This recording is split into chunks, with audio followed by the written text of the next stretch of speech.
The House will be in order. Pursuant to the order of the House of January 9th, 2023, the Chair will now recognize members from lists submitted by the majority and minority leaders for the morning hour debate. The Chair will alternate recognition between the parties. All time shall be equally allocated between the parties, and in no event shall debate continue beyond 11:50 a.m. Each member, other than the majority and minority leaders and the minority whip, shall be limited to 5 minutes. The Chair recognizes the gentleman from Texas, Mr. Cloud, for 5 minutes.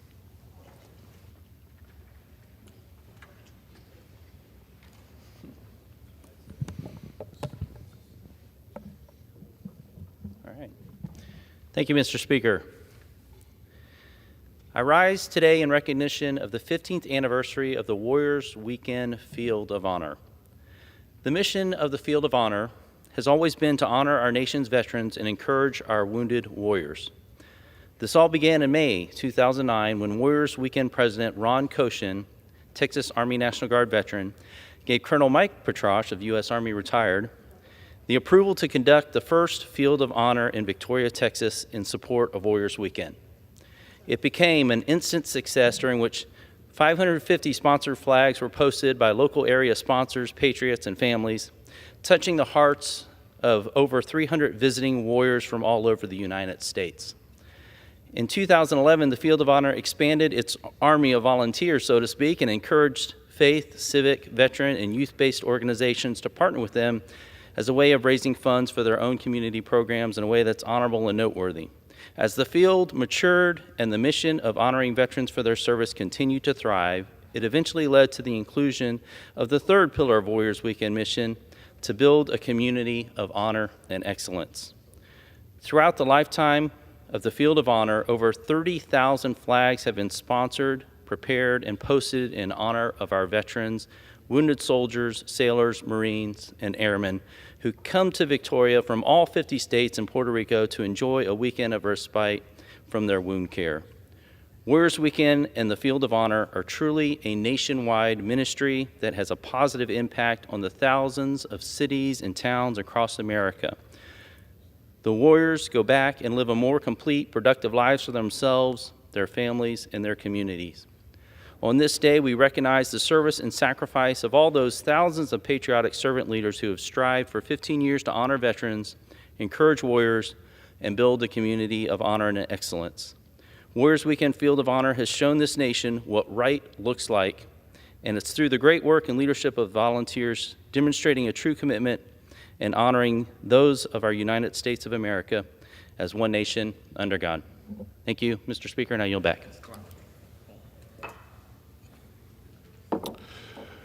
The chair recognizes the gentlewoman from Nevada, Ms. Lee, for 5 minutes.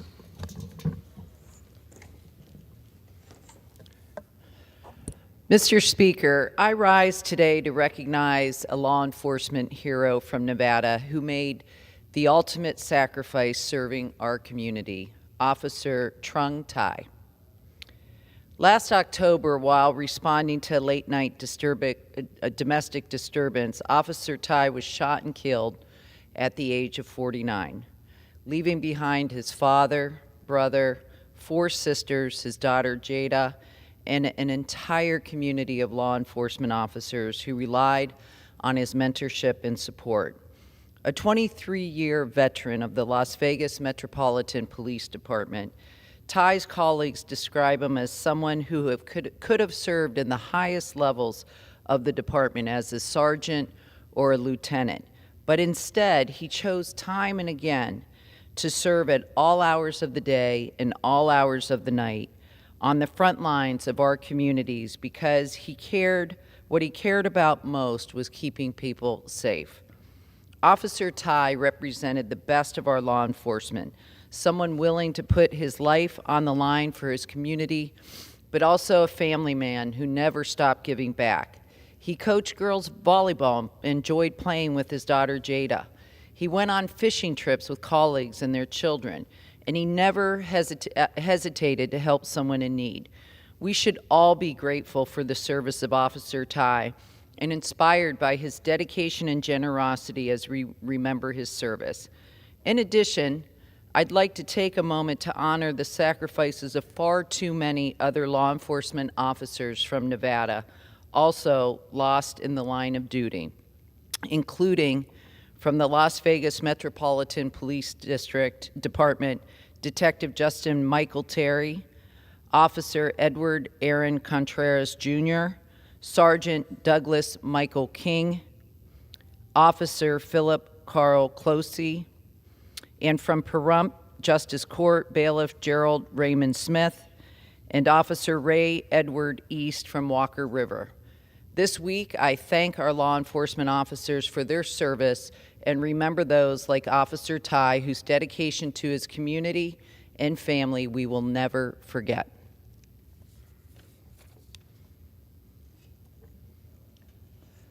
Mr. Speaker, I rise today in celebration of last week's Teacher Appreciation Week to congratulate my constituent and winner of the Clark County School District Teacher of the Year Award, Ms. Dee Hurd. Ms. Hurd is a sixth grade teacher at Sedway Middle School and an innovative leader who's constantly thinking of ways to engage her students outside the textbook. When students struggled after the pandemic, she designed a school-wide math competition complete with pep rallies and digital workspaces to create learning incentives and help students track their progress and goals over time. But Ms. Hurd also leads outside the classroom. She regularly collaborates with school staff to assist with everything from bus tickets to emotional support to food for her students. I could not be more proud to represent teachers like Ms. Hurd and to know that our next generation of leaders is in such great hands. Thank you for all your hard work, Ms. Hurd, and congratulations on your well-deserved honor. And thank you to all the incredible Southern Nevada teachers who deserve our appreciation, not just this week, but every week. Thank you, and I yield the balance of my time. The chair recognizes the gentleman from Kansas, Mr. Mann, for 5 minutes. Mr. Speaker, I'm proud that my House Republican colleagues and I passed H.R. 2, the Secure the Border Act, last week. President Biden's open border policies have created chaos at our southern border and the resulting crime surge and fentanyl crisis. I urge my Senate colleagues to also pass this common sense legislation, which would finish the border wall, add Border Patrol agents, end catch and release, protect children from human trafficking, and stop the fentanyl crisis. The border crisis is getting worse and worse every day. People on the terrorist watch list are being apprehended regularly, and there's no telling how many have snuck in illegally. I've been to the southern border, and what I saw was shocking. I saw human heartbreak, scared children, overcrowded facilities, overwhelmed Border Patrol agents, and evidence of human and drug trafficking being committed by the Mexican cartels. I also saw whole giant sections of the unfinished border wall, with the materials to finish these sections lying in piles in the sun. We need to fix this humanitarian crisis now, and we've done our part in the House to do just that. I just hope that the U.S. Senate and the President will step up to the plate as well. Mr. Speaker, this is National Police Week, and I'm proud to use my voice and my vote in Congress to honor the brave men and women who wear the badge and put their lives on the line to protect all of us. Since President Biden took office, crime rates have skyrocketed. In the last 3 years, the number of officers shot in the line of duty is up 52%. And in major American cities, homicides are up 13%, rapes are up 23%, and aggravated assaults are up 33%. Meanwhile, federal arrests are down 35%. These numbers tell that we need to do a better job supporting our law enforcement officers and ensure that they have the resources they need to do their job. I support law enforcement officers. This week, as a part of my commitment to the Big First, I'm honored to support common sense reforms to issues affecting police, oppose any efforts to defund them, and memorialize law enforcement officers killed in the line of duty. I'm going to memorialize 4 of those officers from the great state of Kansas now, who pay the ultimate price while protecting their fellow Kansans. They are David Leroy Engel from Iola, Stacy Annette Morrow from Lynn County, Robert Price Craft from Marion County, and Sidney Taylor Carter from Sedgwick County. May they rest in peace. I ask everyone to join me in prayer for law enforcement and thanking our local police officers this week for their service. And Mr. Speaker, I rise today to honor a great Kansan and member of Kansas State University family, Dr. Marty Veneer, who is receiving the J. Dillingham Award for Agriculture Leadership and Excellence this week. The Agriculture Business Council of Kansas City selected Dr. Veneer as a recipient of this year's award for good reason. She has deep roots in Kansas agriculture, having grown up on her family's ranch where they raise commercial and registered Hereford cattle. She has held several leadership positions in the fields of veterinary pharmaceuticals and food safety, and she is now the director of the National Agriculture Biosecurity Center at K-State. Dr. Veneer received her undergraduate degree from K-State. She began her career in Washington, D.C., serving with the Animal Health Institute in the U.S. Department of Agriculture. In 1987, she returned to K-State and has since worked for the university's Department of Animal Sciences, the Office of Strategic Partnership Development for the National Bio and Agro-Defense Facility, and the K-State National Agriculture Biosecurity Center, which she now directs. Dr. Veneer has the unique ability to bring her diverse experiences to bear as an educator. She's a student, professor, veterinarian, advocate, scientist, and philanthropist all at the same time. Her thoughtful, systematic approach to leadership has made her a favorite in the classroom and among so many others. Congratulations, Dr. Veneer, on this well-deserved award. And with that, Mr. Speaker, I yield back. The chair recognizes the gentleman from Wisconsin, Mr. Pocan, for 5 minutes.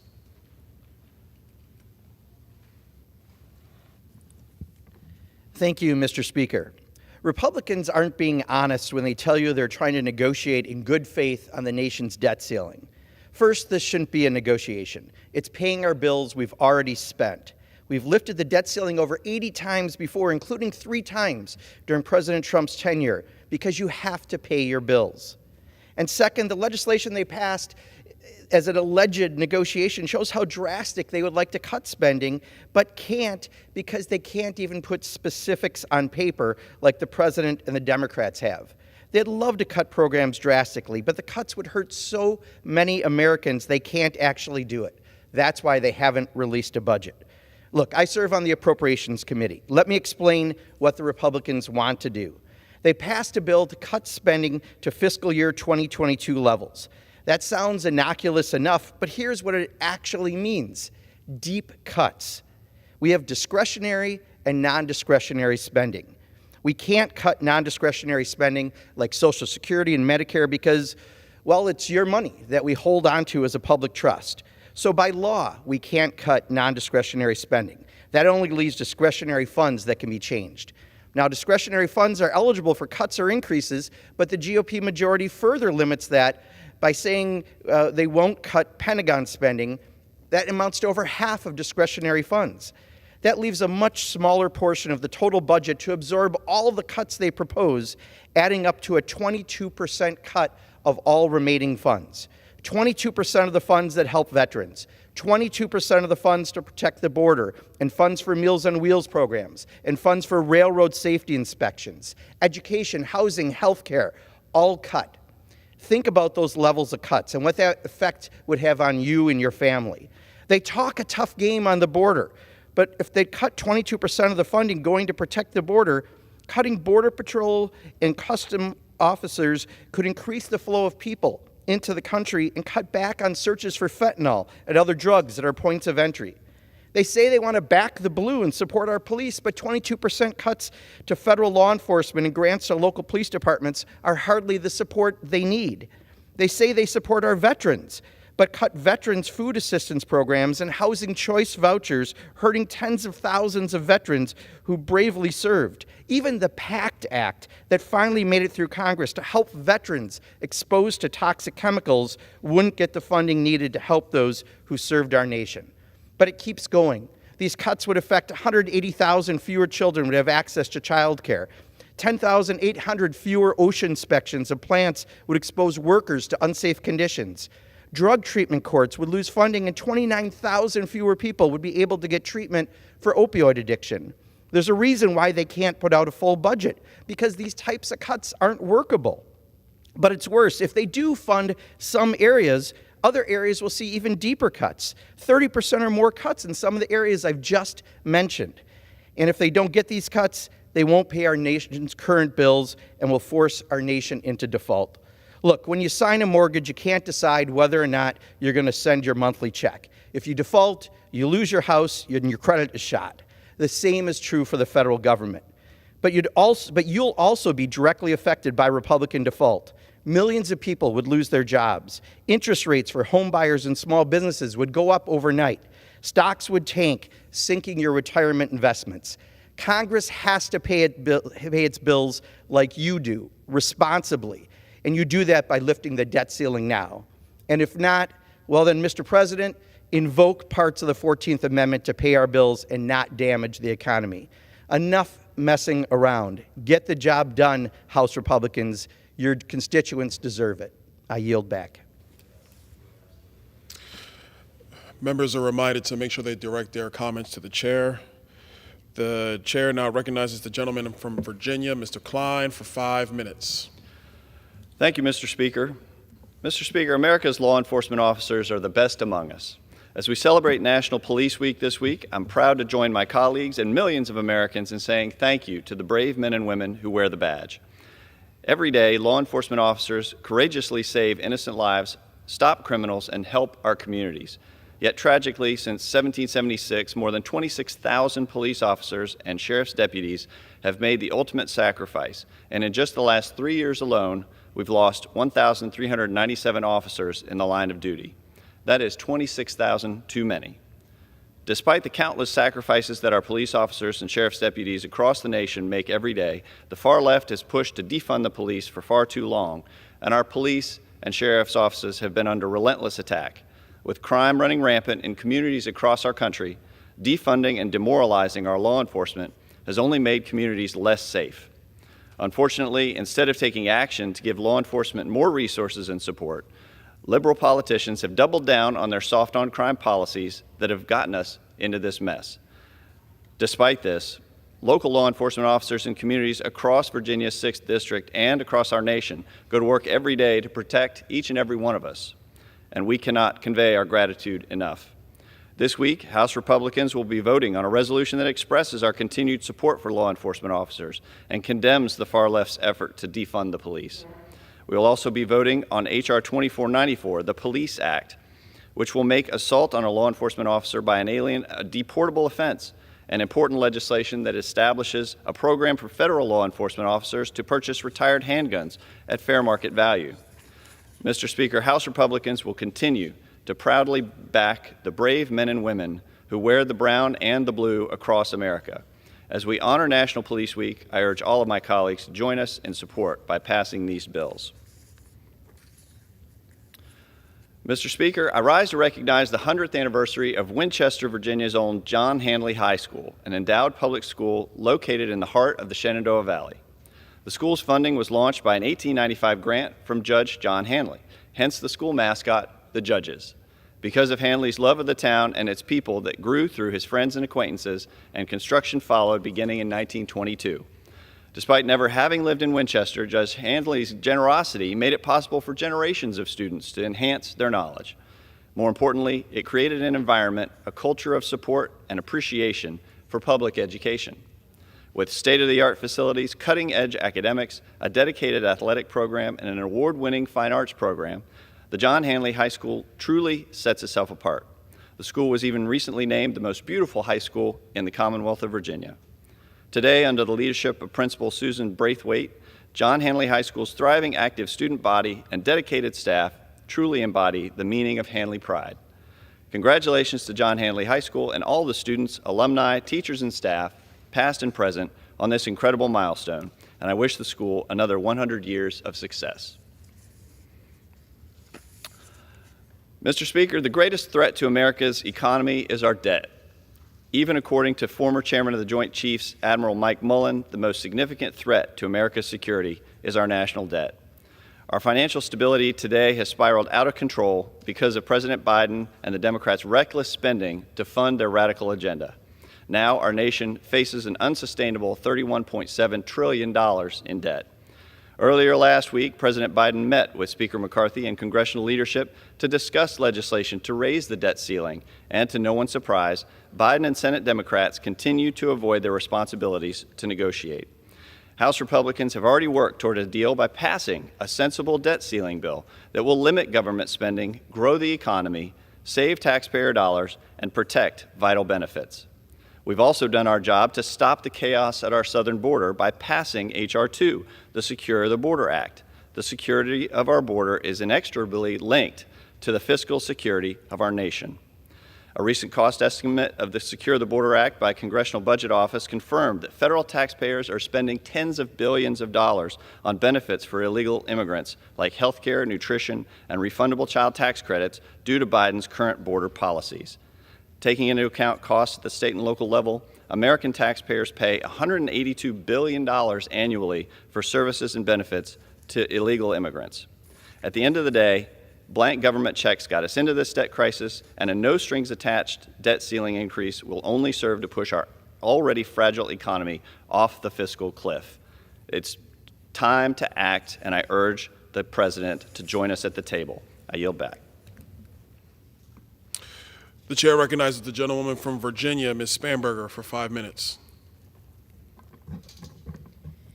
Mr. Speaker, I stand here today to thank the men and women who work every day to keep our community safe and to honor those who have given their lives in service to our communities. As the daughter of a retired career law enforcement officer and as a former federal agent, I know the responsibilities, the pressures, and the stress that can come with putting on the badge. And I stand here today during this National Police Week to honor Virginia's 7th District and the officers who call it home. Across our Commonwealth, we reflect on the service and the sacrifice of our community's law enforcement officers. And as the representative for Virginia's 7th District, it is my great privilege to represent so many public servants, the men and women who have answered the call to serve their fellow Americans, their neighbors, and our communities. This week and every day, we remember their colleagues and friends, those who never returned home. And in their absence, our communities, our Commonwealth, and our country have felt tremendous loss. And today, on the floor of the United States House of Representatives, I'm honored to read the names of fallen officers from Virginia's 7th District. May they never be forgotten, and may their service and their sacrifice inspire their fellow law enforcement officers to continue to serve and protect. From the Prince William County Police Department, Police Officer Ashley Marie Gwindon. Police Officer Chris Young. Police Officer Philip Michael Pennington. Police Officer Paul Thomas Pete White, Jr. From the Prince William County Sheriff's Office, Deputy Sheriff David William Myers, Jr. From the Stafford County Sheriff's Office, Deputy Sheriff Jason Edward Mooney. Deputy Sheriff Ford T. Humphrey. From the Fredericksburg Police Department, Police Officer Todd Allen Barr. Officer William Franklin Mines. Sergeant Roy Glenn Wright. Officer Ellsworth Alexander Moore. From the Culpeper County Sheriff's Office, Captain James Anthony Sisk. Deputy Sheriff George Robert Leelard, Jr. From the King George County Sheriff's Office, Deputy Sheriff Craig Lamont Brooks. From the Caroline County Sheriff's Office, Deputy Sheriff Struther W. Ted Lewis, Sr. From the Greene County Sheriff's Office, Investigator Chadwick Allen Carr. Sergeant Rodney Lee Davis. From the Orange County Sheriff's Office, Sheriff William B. Willie Young. Sheriff Willie C. Bond. From the Spotsylvania County Sheriff's Office, Deputy Sheriff Brian Marshall Berger. Deputy Sheriff Dean Ridings. Detective Richard Lee Samuels. This week, we remember these officers, these Virginians, these heroes, someone's loved one, fathers, mothers, sisters, brothers, children. Their names are not only remembered here in the U.S. Capitol and throughout the halls of Congress, but their sacrifices are honored throughout the Commonwealth of Virginia. These officers were dedicated public servants. They were valued loved ones across our communities, and they represented the best of Virginia. And Mr. Speaker, during National Police Week, I want to thank the public servants who protect the U.S. Capitol every single day, those who stand watch over the very function of our democracy, and I know I stand with my colleagues expressing gratitude and appreciation for the U.S. Capitol Police. On January 6, 2021, their heroism, alongside that of the Metropolitan Police Department, protected members of Congress, Capitol employees, staff, and our very democracy.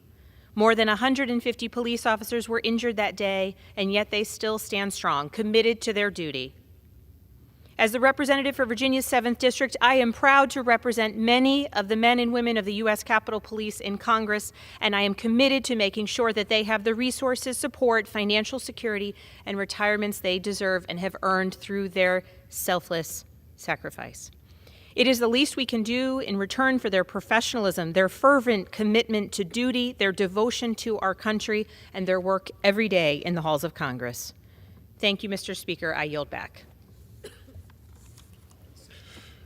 The chair recognizes the gentleman from Georgia, Mr. Clyde, for 5 minutes. Thank you, Mr. Speaker. During National Police Week, we honor our men and women in blue for their courage, dedication, and commitment to preserving law and order in our communities. We also remember the fallen, those who made the ultimate selfless sacrifice in the line of duty.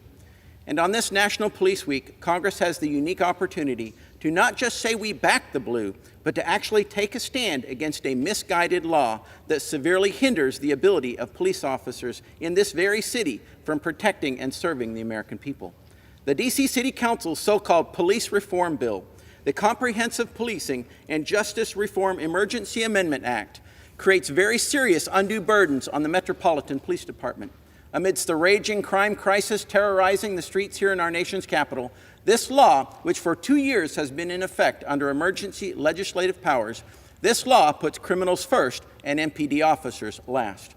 MPD officers overwhelmingly oppose the D.C. Council's anti-police law, and they're making it known with their feet.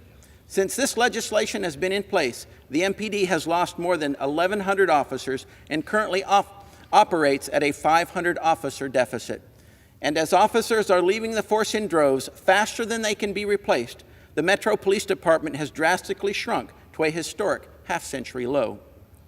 Due to my commitment to our Constitution and passion for restoring law and order in our nation's capital, I introduced a resolution, H.J. Res. 42, to repeal the D.C. Council's harmful law. Last month, this body passed my common sense measure by a bipartisan vote, garnering the support of 14 House Democrats. By passing my resolution, the House firmly rejected the Council's anti-police law, reaffirming our support of heroic law enforcement officers, and underscored the importance of protecting American safety here in Washington. But it's now up to the Senate to act before it's too late. Thankfully, today, senators will vote on H.J. Res. 42, as Senator J.D. Vance is leading the fight to repeal the D.C. Council's anti-police law. During this vote, senators will face a very simple question. On National Police Week, do they stand with the officers of the Metropolitan Police Department, or do they embolden violent criminals that continue to torment and attack Americans in our nation's capital? Earlier this year, when Congress was confronted with a similar question, as we considered my previous D.C.-related resolution, H.J. Res. 26, to block the D.C. Council's Soft on Crime Revised Criminal Code Act, we had 31 Democrats in both the House and the Senate join our effort to strike down this radical law that would eliminate minimum sentences and reduce maximum penalties for numerous violent criminal offenses. I now call on these same 31 Democrats, Senate Democrats, to join our fight yet again by passing H.J. Res. 42, because failure to do so will only drive out more MPD officers and deter officers from joining the force, meaning Washington will have fewer police officers on the streets to combat the dangerous crime crisis plaguing our nation's capital. And while D.C.'s local leadership shamelessly refuses to admit there is a crime crisis in Washington, the data reveals that the crime crisis is not only real, but it's getting worse. Compared to last year, violent crime is up 13%, as the city has already faced more than 80 homicides in just the first 4.5 months of 2023. Property crime has increased by a whopping 30%, and total crime overall is up 27%. Clearly, the crime crisis in our nation's capital is dire, which is why residents, small businesses, and visitors, and the brave officers of the Metro Police Department are counting on Congress to act. They're depending on us to use our authority outlined in Article 1, Section 8, Clause 17 of the Constitution to prevent our nation's capital from becoming the next New York City, Chicago, or San Francisco. They're calling on us to support MPD officers, help them restore law and order, and improve public safety in Washington. I urge the Senate to put people over politics, join our effort to repeal the D.C. Council's anti-police law, and send this common-sense bill, H.J. Res. 42, to the President's desk. And I implore President Biden to abandon his senseless veto threat so we can take another crucial step in bolstering the ranks of the Metro Police Department and boosting public safety in D.C. We shoulder the responsibility and the authority to make our nation's capital a safer place for all Americans, and we cannot take this duty lightly. It's time for the Senate to take a stand in not only protecting Americans in Washington, but in protecting MPD officers risking their lives to defend law and order in D.C. And on this National Police Week, fulfilling our constitutional duty to strike down a law that will continue to severely damage the Metro Police Department is the least we can do to show that we do, in fact, always back the blue. Thank you, and I yield back. The chair recognizes the gentleman from New York, Mr. Molinar, for 5 minutes.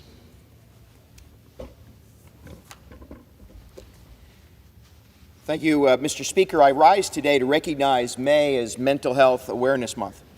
1 in 6 students are experiencing childhood mental health disorders. Among adults, that number jumps to 1 in 5. Our nation is facing a mental health crisis, and it requires urgent action.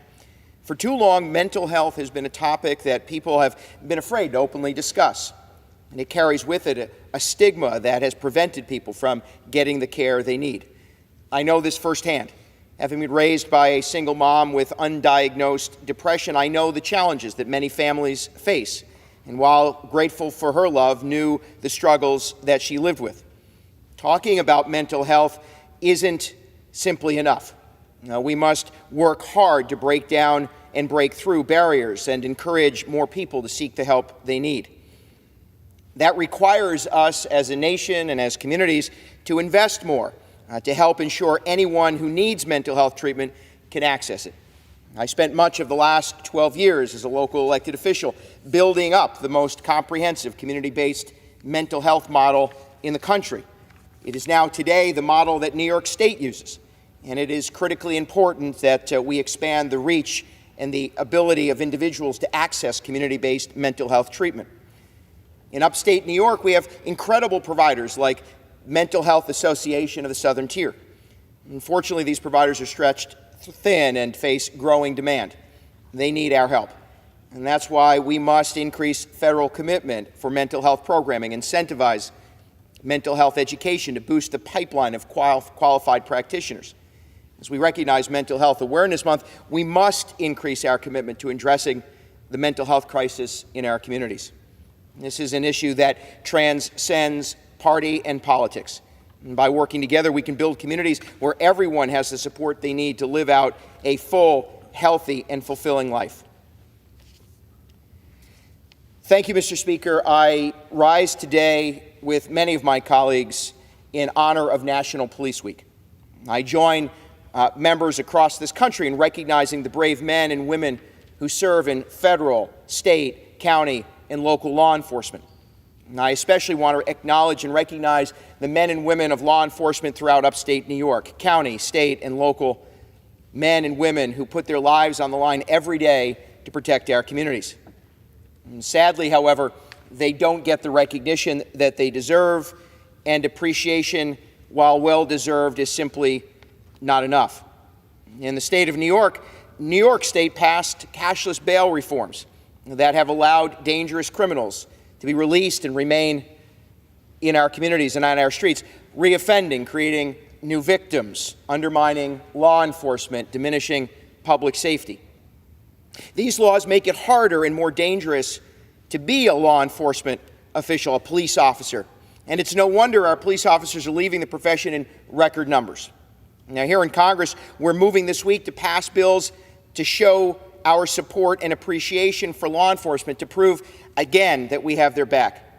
Now, we defend those who defend us and vigorously oppose the defund and defame the police movement, not just because it's the right thing to do, but because it will further protect our police officers and enhance community safety.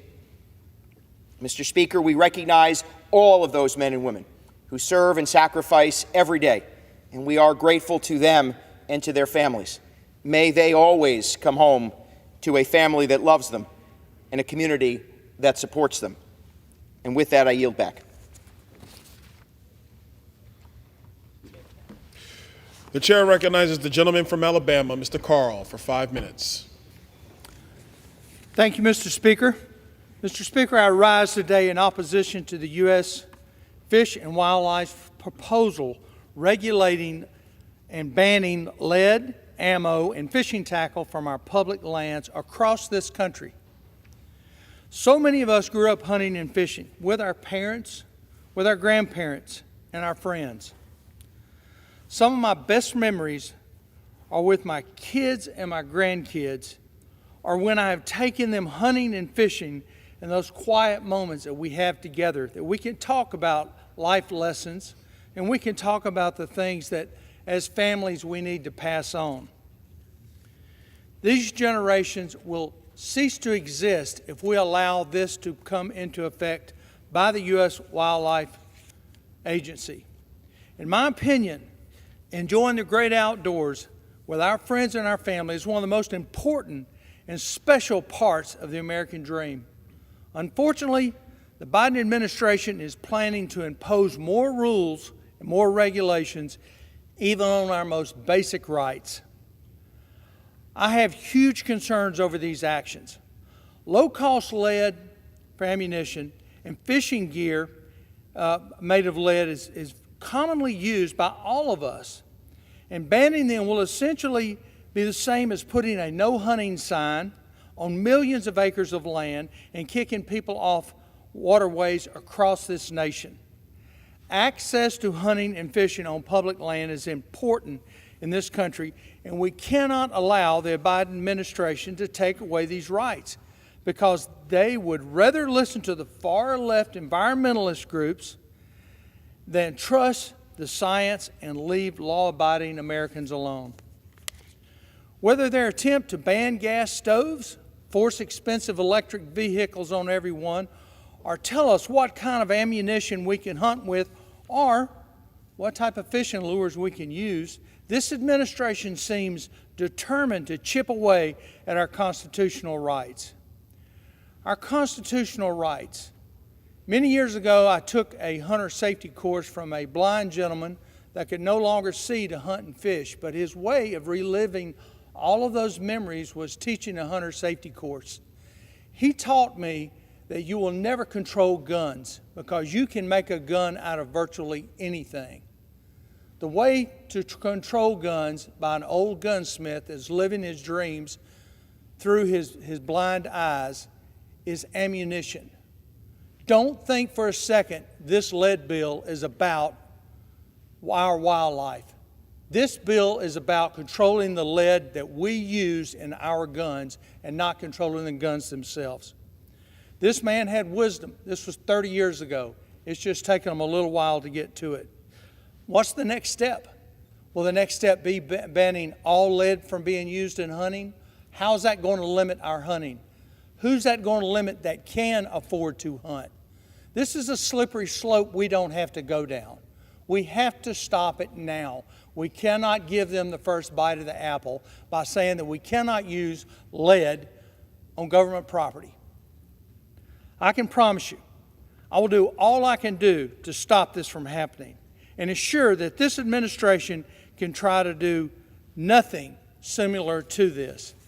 And I encourage all American hunting and fishing clubs, whether you are a shooter, a hunter, a fisherman of any type, do something. Speak out. Talk to your legislators. Reach out to the president. Make some phone calls. Let your voice be heard today. Don't wait till after something gets passed, because this proposal will kill our sport as we know it, and we have to fight back. Mr. Speaker, I yield back. The chair recognizes the gentleman from New York, Mr. Santos, for 5 minutes. Without objection.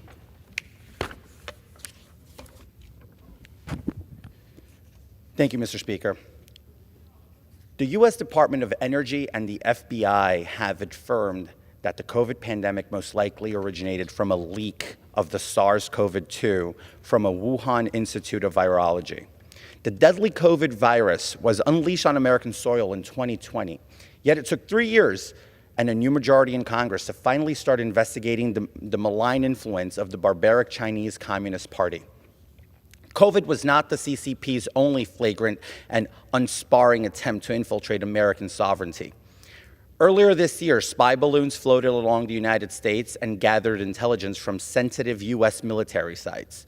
Just last month, 2 CCP spies were arrested and 36 CCP police officers were charged with operating an illegal and secret police station in New York City.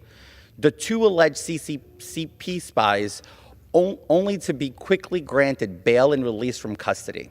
In 2020, leaked CCP member data confirmed that U.S. companies such as Boeing, Qualcomm, and Pfizer had employed dozens of CCP members in their Chinese facilities. Rightfully so, Americans are infiltrated, blaming ivory towers in Washington, D.C. and Wall Street for being slow to punch and handing our fragile dominion over to globalists. We ought to do better. We ought to protect Americans, and we ought to preserve democracy. This is why I'm unapologetically pushing back on the CCP and calling on the House Judiciary Committee, the DOJ, and the Select Subcommittee on Weaponization of the federal government to investigate the CCP infiltration on the U.S. government and do all they can to free Miles Guo. In 2017, the CCP's most wanted prominent critic, Miles Guo, claimed political asylum in the United States, alleging persecution by the CCP.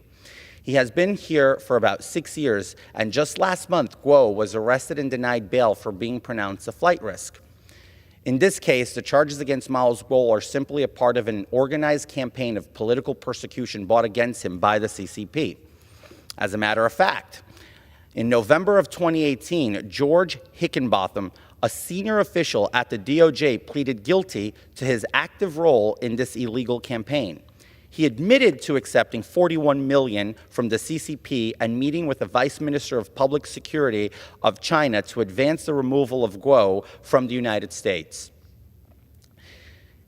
It is with great dismay but complete confidence that I say that the weaponization of the United States prosecutorial system is spinning further out of control, and it is time we take a stand. It shows when we have a national crime crisis failing by the wayside because political motivated campaigns designed for nothing other than retribution on political agitators keep getting in the way of our leading law enforcement officials who refuse to prioritize the American people. With each passing year, it is becoming increasingly obvious that the CCP is accomplishing its goal of infiltrating the United States indigenously, and all the while perpetrators, the real threat to the American people, are let out on the streets, and harmless political targets remain behind bars with justice denied.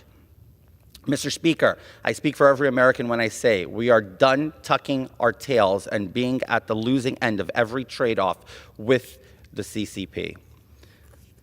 They take our jobs, use our technology, and steal our intellectual property. And in its turn, we get robbed, spied, and deadly viruses. Enough is enough. Free Miles Guo. I yield back.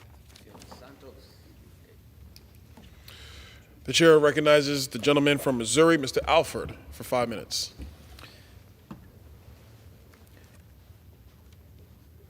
Mr. Speaker, I grew up on AM radio, listening to the news, listening to Dr. Demento, the CBS Radio Mystery Theater, falling asleep at night in my bed listening to that on the weekends. Rush Limbaugh, who not too long ago sat right up there in that gallery, recognized by President Trump.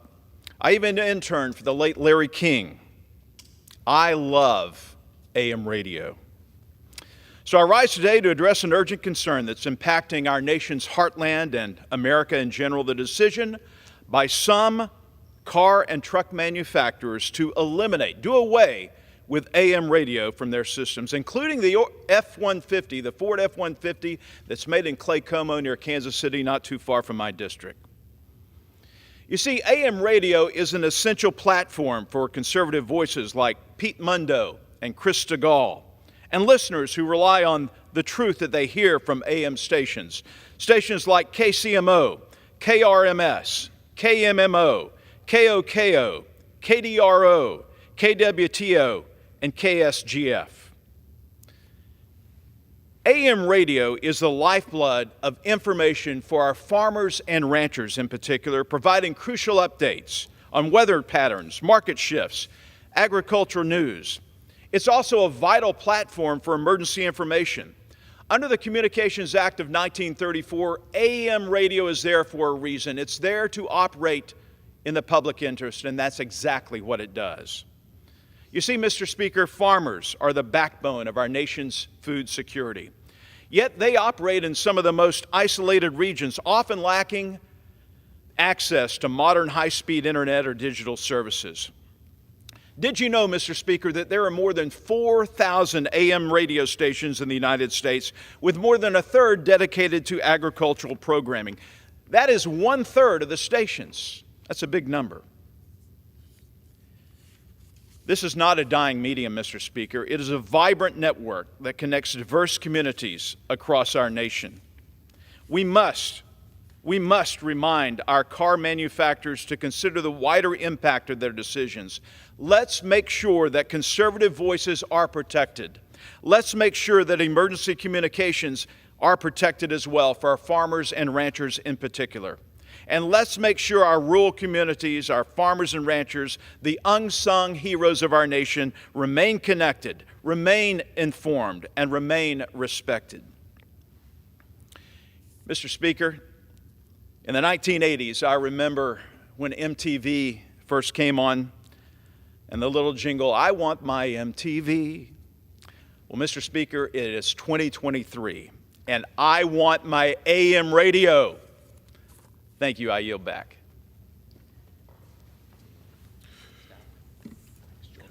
Pursuant to Clause 12A of Rule 1, the chair declares the House in recess until noon today.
The House will be in order.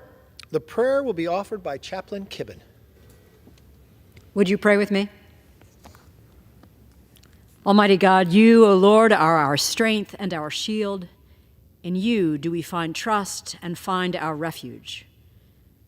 In protecting us against threats of harm, defending us in the face of danger, you have set among us brave men and women who have taken up the shield of service. This National Police Week, hear our prayers of gratitude for their commitment to uphold and defend the peace in our communities, our country, and the Capitol.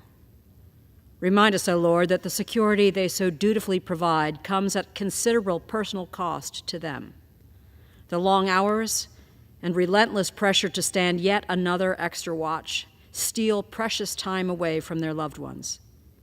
Their commitment to providing unwavering protection for those in their charge has too often demanded of them the ultimate measure of their sacrifice.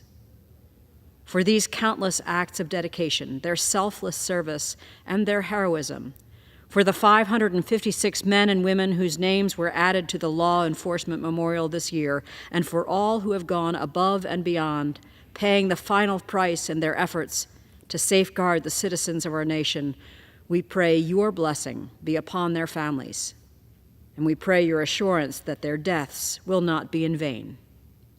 Bless the righteous, O Lord, and cover them with your favor. In the strength of your name we pray. Amen. Amen. The chair has examined the journal of last day's proceedings and announces to the House the approval thereof. Pursuant to Clause 1 of Rule 1, the journal stands approved. The Pledge of Allegiance will be led by the gentleman from Idaho, Mr. Fulcher. Please join me with the pledge. I pledge allegiance to the flag of the United States of America and to the republic for which it stands, one nation, under God, indivisible, with liberty and justice for all. The chair will receive a message. Mr. Speaker, messages from the President of the United States of America. Mr. Speaker, Madam Secretary. I am directed by the President of the United States to deliver to the House of Representatives messages in writing. The chair will entertain up to 15 requests for 1-minute speeches on each side of the aisle. For what purpose does the gentleman from California seek recognition? Mr. Speaker, I ask unanimous consent to address the House for 1 minute to revise and extend my remarks. Without objection, the gentleman is recognized for 1 minute. Mr. Speaker, this week is National Police Week, a time to thank our brave men and women in law enforcement, honor those who have lost their lives in the line of duty.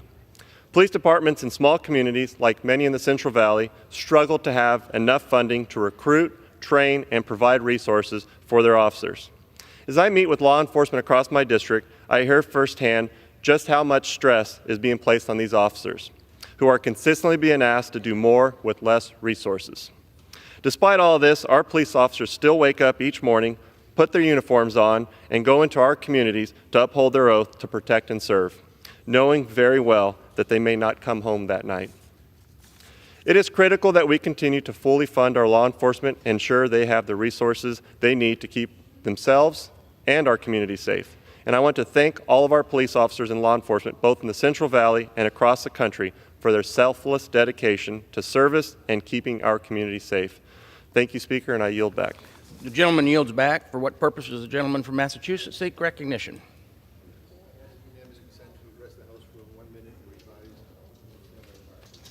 Without objections, the gentleman from Massachusetts is recognized.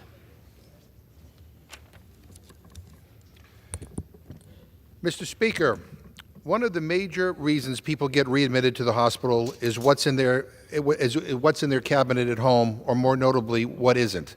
A poor diet combined with conditions like heart disease and diabetes contributes to a staggering number of hospital readmissions every day. Finally, the Centers for Medicare and Medicaid Services is providing greater flexibility for those using and paying for medically tailored meals. For those too sick to cook, these prepared and delivered medically tailored meals often make all the difference. It's been a long road to get here. I've introduced legislation on this, launched a Food is Medicine working group, and uplifted organizations across America who prepared these meals. We still need to push for medically tailored meals to be covered, to be a covered Medicare benefit. But this is great news, one of the many transformative changes stemming from last year's White House Conference on Hunger, Nutrition, and Health. It will make opening the pantry less painful for our neighbors, and it will help end hunger now. I yield back. Gentleman yields back. For what purpose does the gentleman from Idaho seek net recognition? Mr. Speaker, I ask unanimous consent for 1 minute to revise and extend my remarks. Without objection, the gentleman is recognized. Thank you, Mr. Speaker. In approximately 2 weeks, our country will hit its debt ceiling.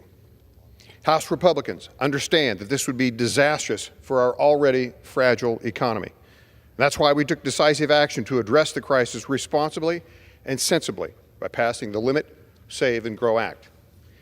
This legislation would not only end the debt limit crisis, but it would also address the root cause of that crisis, Washington's irresponsible spending.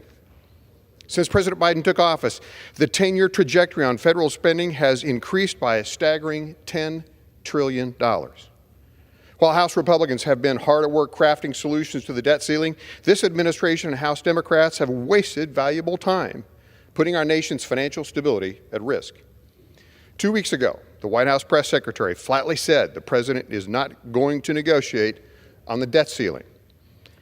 That's critical time that could have been spent on negotiations, not political stunts. And to make matters worse, President Biden is now leaving for an 8-day trip to Asia as our country teeters on the brink of default. It's time for our other side to stop playing politics. We're out of time. Mr. Speaker, I yield back. Gentleman yields back. For what purpose does the gentleman from New Jersey seek recognition? Without objection, the gentleman is recognized.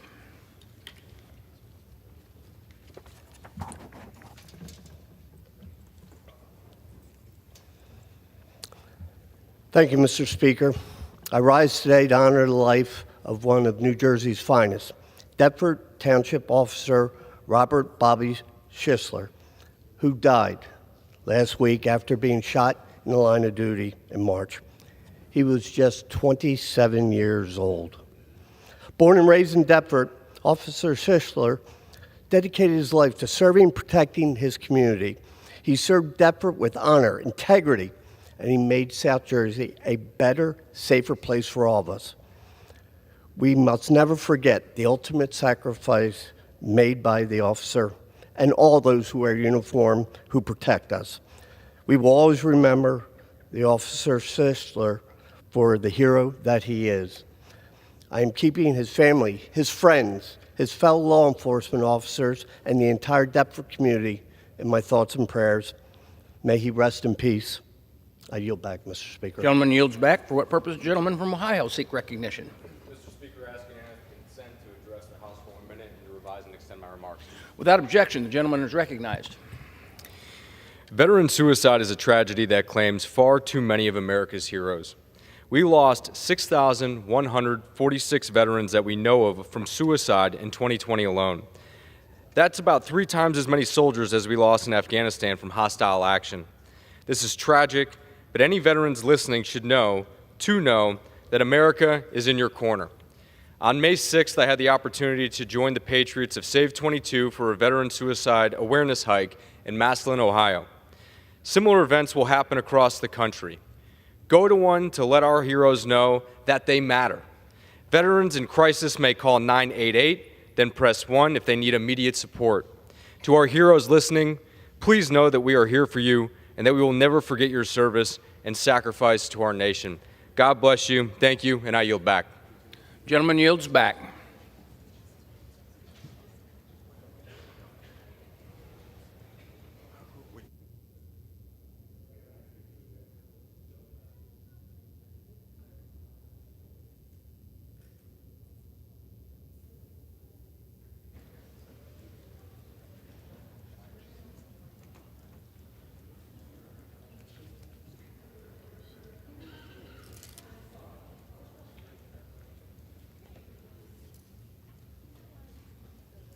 They're both from Minnesota?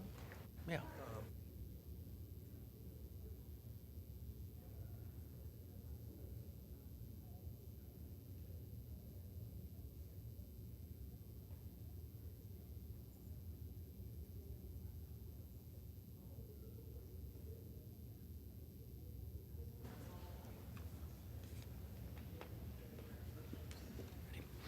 For what purpose is the gentlewoman from Minnesota will seek recognition.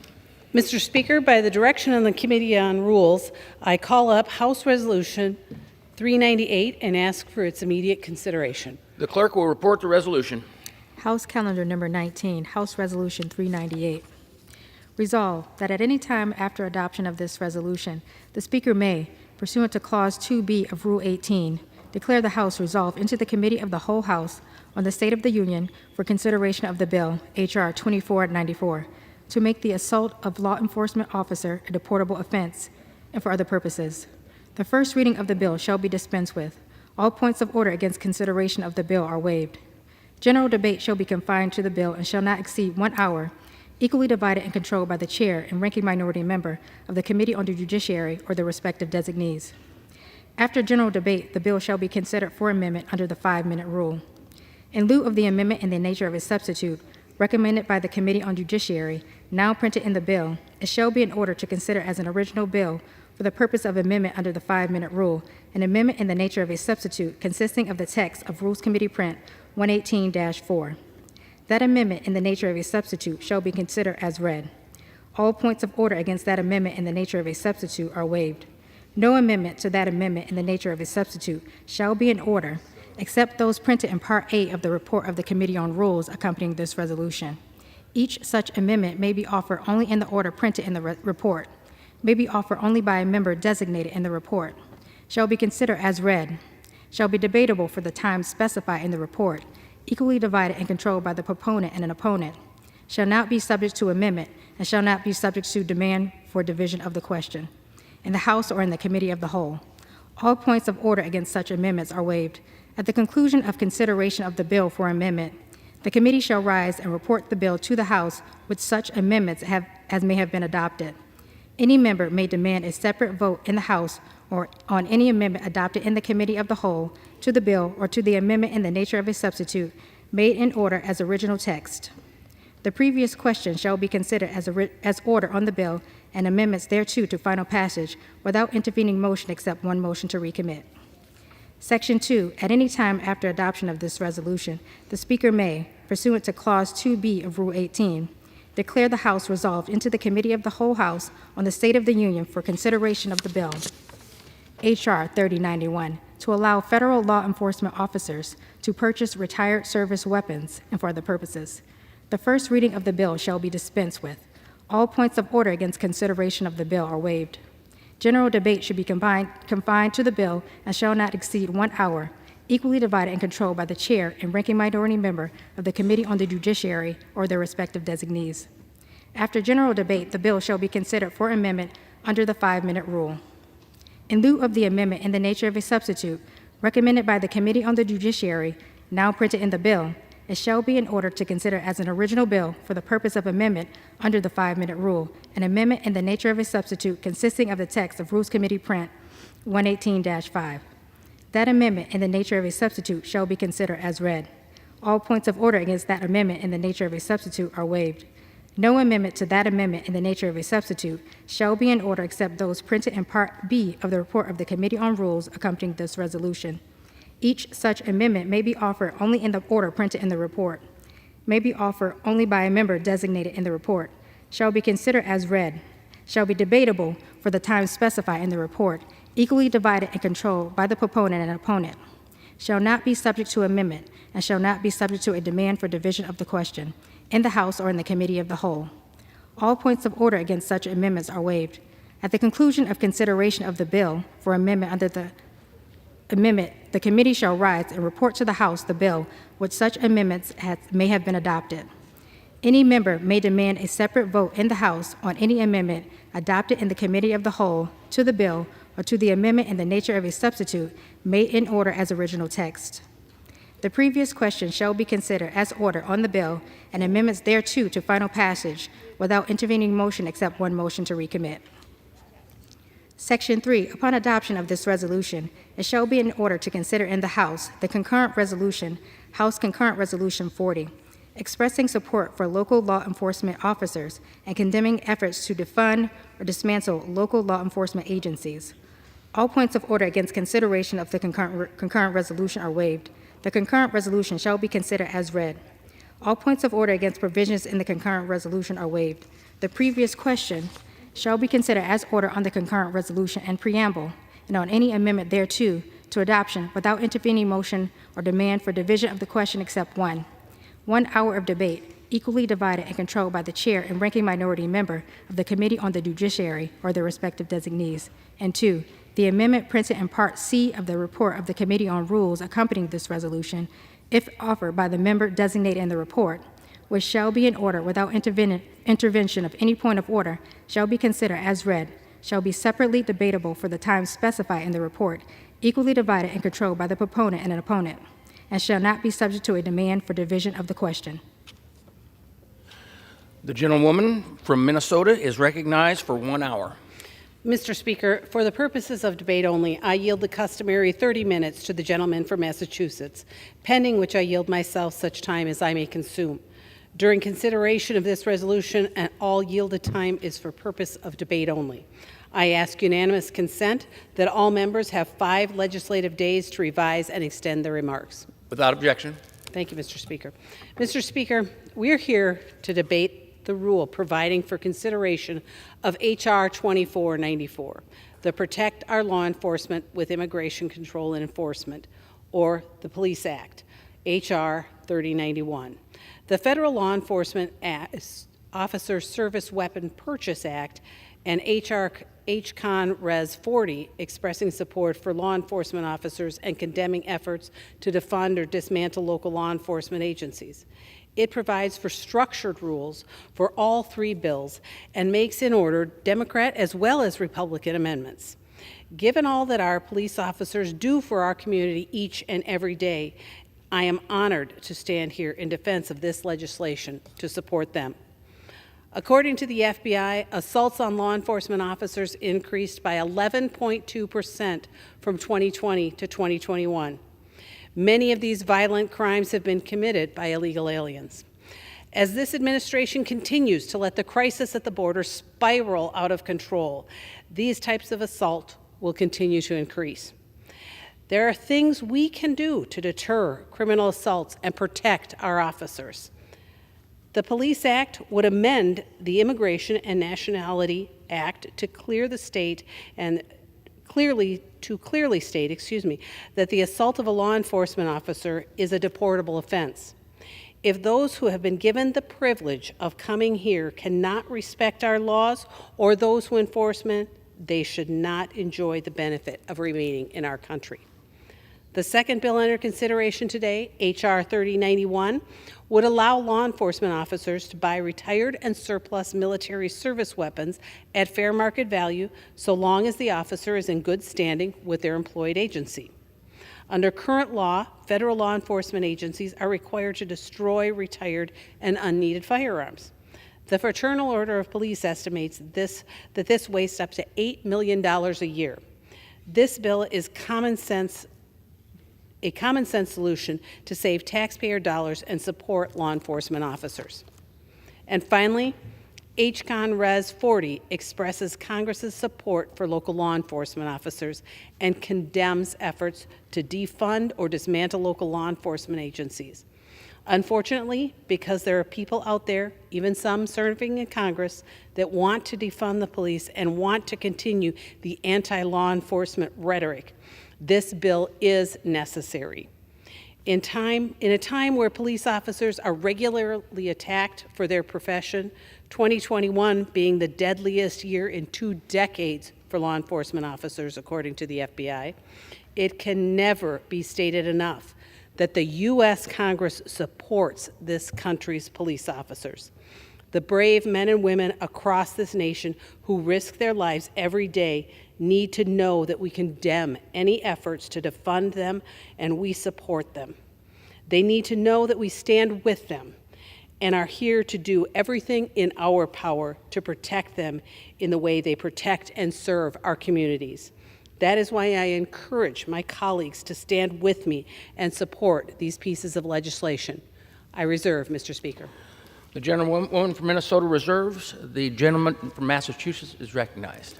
Thank you. Mr. Speaker, I want to thank the gentlelady from Minnesota for yielding me the customary 30 minutes, and I yield myself such time as I may consume. The gentleman is recognized. Mr. Speaker, I want to begin today with a story. Once upon a time in Congress, House Republicans put forward their top agenda, a package of bills so crucial, so urgent, that teeing them up for consideration was one of the very first things we did on the floor of this Congress. After, of course, Kevin McCarthy's 15 votes for Speaker. And tucked into this package was a little bill about supporting the police, House Continuing Resolution 5. A simple, non-binding resolution, really. It didn't do much. It was purely symbolic, but it did express support for our nation's police, all our nation's police. But something mysterious happened, Mr. Speaker, and I hope you will join me in trying to solve that mystery today. Because instead of bringing their bill up right away, Republicans waited, and they waited, and they waited, and they waited until this week. And they brought up a bill, but something changed. See, in the original bill, the language read that Congress expresses support for the nation's law enforcement agencies. And as you can see, Mr. Speaker, nations, it was about all our police. But in their new bill, the one that we're considering today, they only express support for local enforcement officers. And here's the new bill, Mr. Speaker, and we see the word local, nothing about our nation's law enforcement officers, just local. That's weird. What a strange change. It's National Police Week, but they took out all of our national police agencies. Democrats searched and searched and searched for a reason. We looked high and low in the Rules Committee, but we couldn't find an answer. Not a single person, not one Republican, Mr. Speaker, has been able to articulate to us who made that change, or when it was made, or most importantly, why it was made. No one was able to explain to us why Republicans edited their bill from saying any efforts to defund or dismantle law enforcement agencies to any efforts to defund or dismantle local law enforcement agencies. And here's the important thing, and call it the moral of the story, if you will. The change was not without consequence, because what the GOP did was cut out every officer at the FBI, the ATF, CBP, the U.S. Marshal Service, the Federal Bureau of Prisons, the Federal Protective Service, and the Secret Service. And they cut out every officer at the United States Capitol Police. They cut out the police who are standing outside these chamber doors right now, keeping us safe. And they cut out all the police who rushed to this building to keep all of my GOP friends safe on January 6, 2021. Apparently, our Republican colleagues think National Police Week shouldn't include our national police. And I wish I could say that this was an unsolved mystery. I really do. But the answer is obvious, Mr. Speaker. The new Republican position is that they only support some police. The new Republican position as of 2 weeks ago is that they wanted to fund police. They voted to cut cops grants, fire 400 local police officers, defund the FBI, and cut grant funding for state and local law enforcement agencies. The new Republican position, as put forward by their frontrunner for president, is that we ought to pardon the convicted criminals, white supremacists, and neo-Nazis who beat cops, crushed them indoors, and hit them with fire extinguishers on January 6th. And the new Republican position is to give George Santos due process before he's kicked out, but to deport legal immigrants who haven't even been charged with a crime. So here's what I see today, Mr. Speaker. It seems like Republicans backed the blue until they realized that laws apply to them too. And that gets me to my final point, because an important change is happening here today, and I want law enforcement officers across this country to take note. I know many of them are watching because it's Police Week, National Police Week, and here's what I want them to know. Democrats want to keep communities safe. Democrats want to address gun violence in our schools, an issue I hear from police officers about all the time. Democrats want to invest in programs that keep our communities safe, programs that get to the root causes of crime. Democrats want to make sure police aren't put in situations they aren't trained to handle. Democrats have passed bills that protect our communities and support our police, bills to help cops with PTSD and to invest in small police departments. And Republicans want to wrap their arms around the police while they cut funding. And make sure we don't forget this, Mr. Speaker. 21 Republicans voted against awarding the Congressional Gold Medal to the Capitol Police. 21. Republicans changed their bill to deliberately exclude America's national police agencies from National Police Week, which dishonors and disrespects the Capitol Police officers who protect our Capitol building. And Republicans are using our law enforcement officers like political pawns. They're putting politics over public safety. It is clear, Mr. Speaker, that my Republican friends have lost their way on law enforcement today. And it's clear who's in charge. It's not Speaker McCarthy. It's the most extreme of the extreme. And once again, the American people lose. With that, I reserve my time. Massachusetts reserves. The gentlewoman from Minnesota is recognized. Thank you, Mr. Speaker. And I would urge all of my colleagues not to make excuses about this legislation, not to talk about it doesn't have this, it has this, or you change this, because they're playing word games. And the public is watching, and law enforcement officers are watching. Today, with your yes vote on this legislation, you can show your support for law enforcement. And with that, Mr. Speaker, I would like to yield 3 minutes to the representative from Pennsylvania. The gentleman is recognized. Thank you, Mr. Speaker. I want to thank my good friend and fellow Rules Committee member, Representative Fischbach, for the time. Quick history lesson. June 2020, Vice President Kamala Harris applauded former LA Mayor Eric Garcia's decision to slash police funding by $150 million. Representative Ocasio-Cortez has stated, and I quote, "Defunding the police means defunding the police." Exact quote. Representative Cori Bush has said that she would, quote unquote, make sure she has private security for her protection while simultaneously promising to defund the police that protect you. Representative Tlaib has said, and I quote, "No more policing, incarceration, and militarization," end quote. Representative Omar has stated, and I quote, "Not only do we need to defund, we need to dismantle police departments." And what's been the result? What's been the result of these attacks on law enforcement? Well, 2021 was the deadliest year in 2 decades for our law enforcement officers. 64 officers were shot and killed in the line of duty in 2022. Just to put that in perspective, that's a 40% increase from 2020. At least 9 cities, the vast majority of which are Democrat-controlled cities, these cities saw record homicides last year, skyrocketing crime that continues to plague our communities all across the country.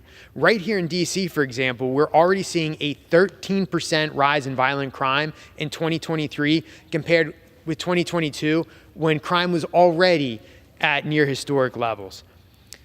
This is because Democrats are now trying to deflect responsibility for this rise in crime, but it's their own far-left radical policies that are to blame. It's essential that we make it clear that Congress, at least this Republican majority, condemns all efforts to dismantle and defund our nation's police officers.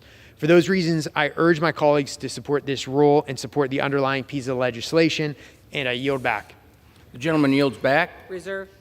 The gentlewoman from Minnesota reserves. The gentleman from Massachusetts is recognized. Yeah, Mr. Speaker, I'm happy to yield to the gentlelady from Minnesota if she could respond to a question that we couldn't get an answer to in the Rules Committee last night as to why the Republicans did not bring up their original bill, H-Con Res 5, the one that they made in order with their opening day rules package. I don't know whether she can explain to me.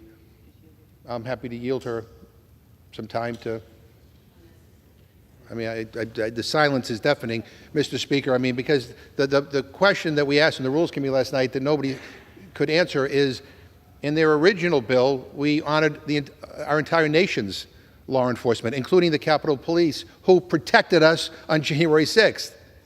And then the bill they're bringing up today changed all that and basically narrowed it down to local police, but took out any recognition of our Capitol Police or any of our federal law enforcement officers. And the gentlelady will not answer the question. Nobody in the Rules Committee would answer the question.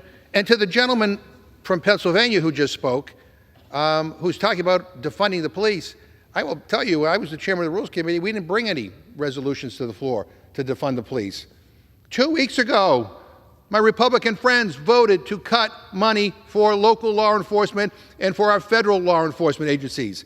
They're the ones who voted to defund the police. That was just, don't believe me, you can Google it, check it out.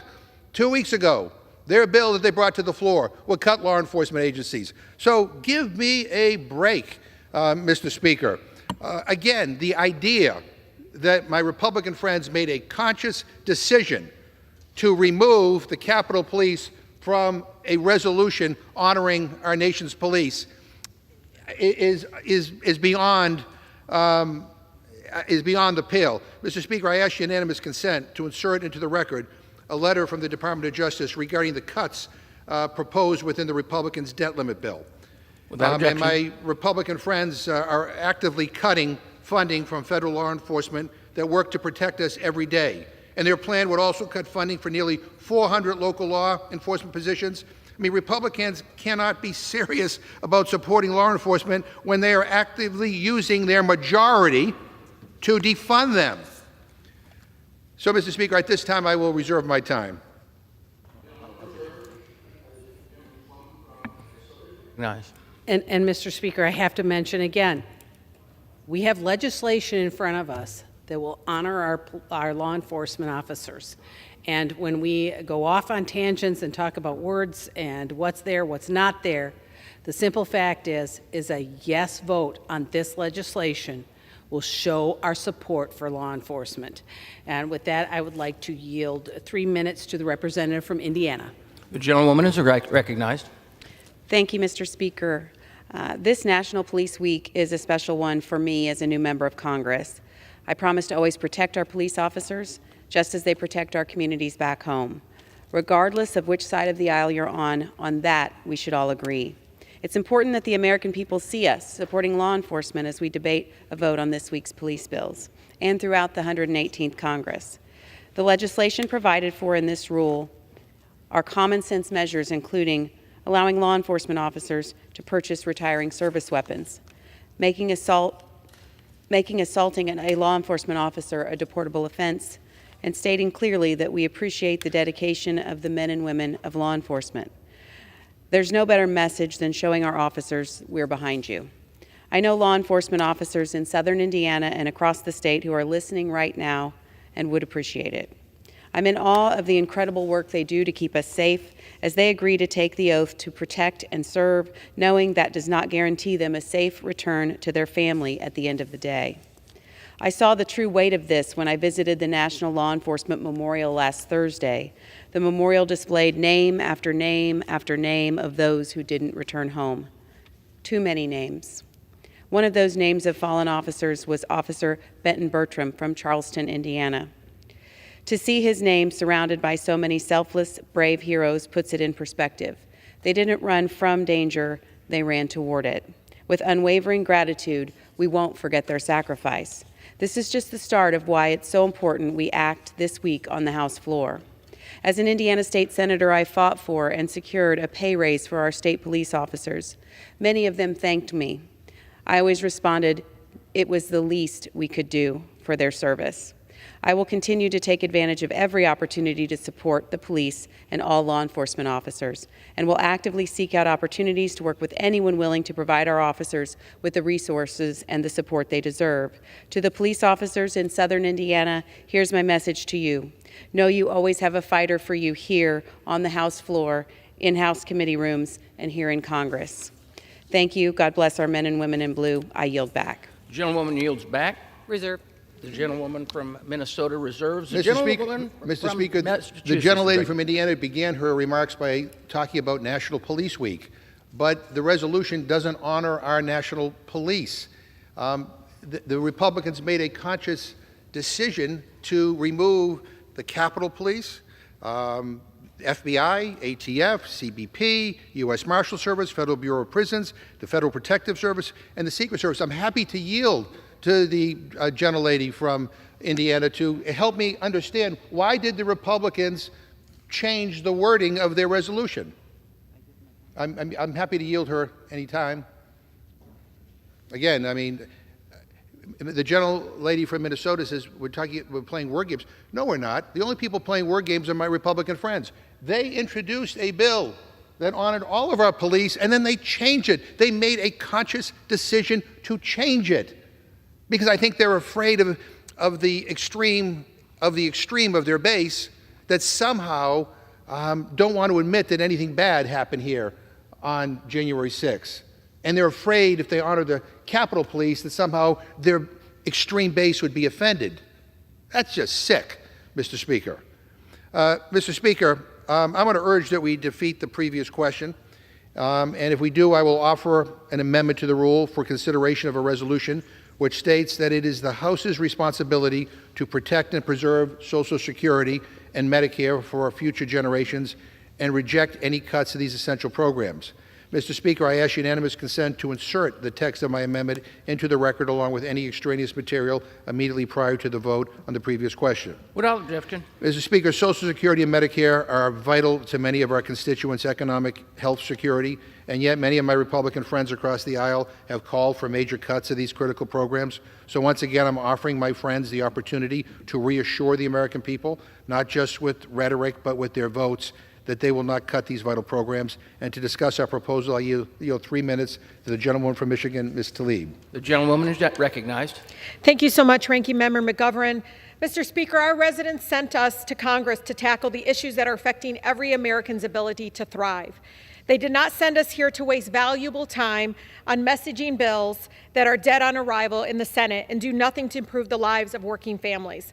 We are weeks, possibly days, away from Republicans hurtling our economy towards a devastating default on our debt for the first time in our nation's history. And Republicans are heartlessly using the crisis as an opportunity to try to force cruel cuts to the social safety nets for our communities, especially our veterans who depend on health care. Republicans are putting vital public programs like Social Security and Medicare at risk by playing petty political games to appease their billionaire donors and harm the lives and livelihoods of the American people. Defaulting on our debt, Mr. Speaker, would be devastating, if not catastrophic, for all those relying on Social Security, as you know, and Medicare in all of our districts. Social Security recipients would no longer receive checks, risking their ability to pay for groceries, rent, and utilities. This is exactly the type of chaos many of my Republican colleagues want to see happen, but Democrats are fully committed to protecting and expanding Social Security. Social Security is the bedrock of our social safety net and the pillar for all of our neighbors relying on, again, to be able to retire with dignity. Unfortunately, as cost of things like health care, caregiving, and prescription drugs has skyrocketed due to the unchecked corporate greed in our country, our seniors have to come and rely even more on Social Security every single day. Mr. Speaker, now more than ever before is the time to strengthen Social Security. If we defeat the previous question, we will bring to the House floor H.Res. 178, a resolution affirming the House's commitment to protect and strengthen Social Security and Medicare. Republicans need to stop wasting our time and playing games with the lives of our people. I urge my colleagues to defeat the previous question so we can advance this important legislation, and I yield back the balance of my time. The gentlewoman yields back. The gentleman from Massachusetts reserves. The gentlewoman from Minnesota is recognized. Mr. Speaker, I have a much easier way for the other side to deal with the debt ceiling that maybe instead of the procedural antics we're going through is maybe what they should do is encourage the president and the Senate leaders to get to the table and negotiate. The House Republicans did their job. We passed a debt ceiling with spending cuts and an increase off of this floor. We have done our job. But I think the real message here is National Police Week. That's what we're talking about. We are talking about the support and respect for our law enforcement officers. And I just want to maybe bring it back to what we're really talking about. I unfortunately have had the unfortunate honor to have three officers lost in the line of duty in my area. And so I would remember those names: Officer Brian Kleinfelter, Officer Tommy Decker, and Officer Josh Owen. And Officer Owen was just a few weeks ago. We also yesterday had here in the Capitol Officer Eric Mattson, who was shot 3 years ago in the line of duty and survived. So let's talk about that. Let's talk about the officers that we're honoring. And I would like to yield 2 minutes to the representative from New York. The gentleman from New York is ready. Thank you, Mr. Speaker, and I'm very grateful to my colleague from Minnesota for yielding the time. I rise in support of the rule which provides consideration of important bills to support our nation's law enforcement officers. This legislation comes at a critical moment when those on the front lines in our communities are being attacked, maligned, and stripped of the resources they need to keep us safe. Mr. Speaker, time and again, my colleagues on the other side of the aisle, they claim that the phrase defund the police is a slogan of a very small and rogue minority that doesn't reflect their party's broader values.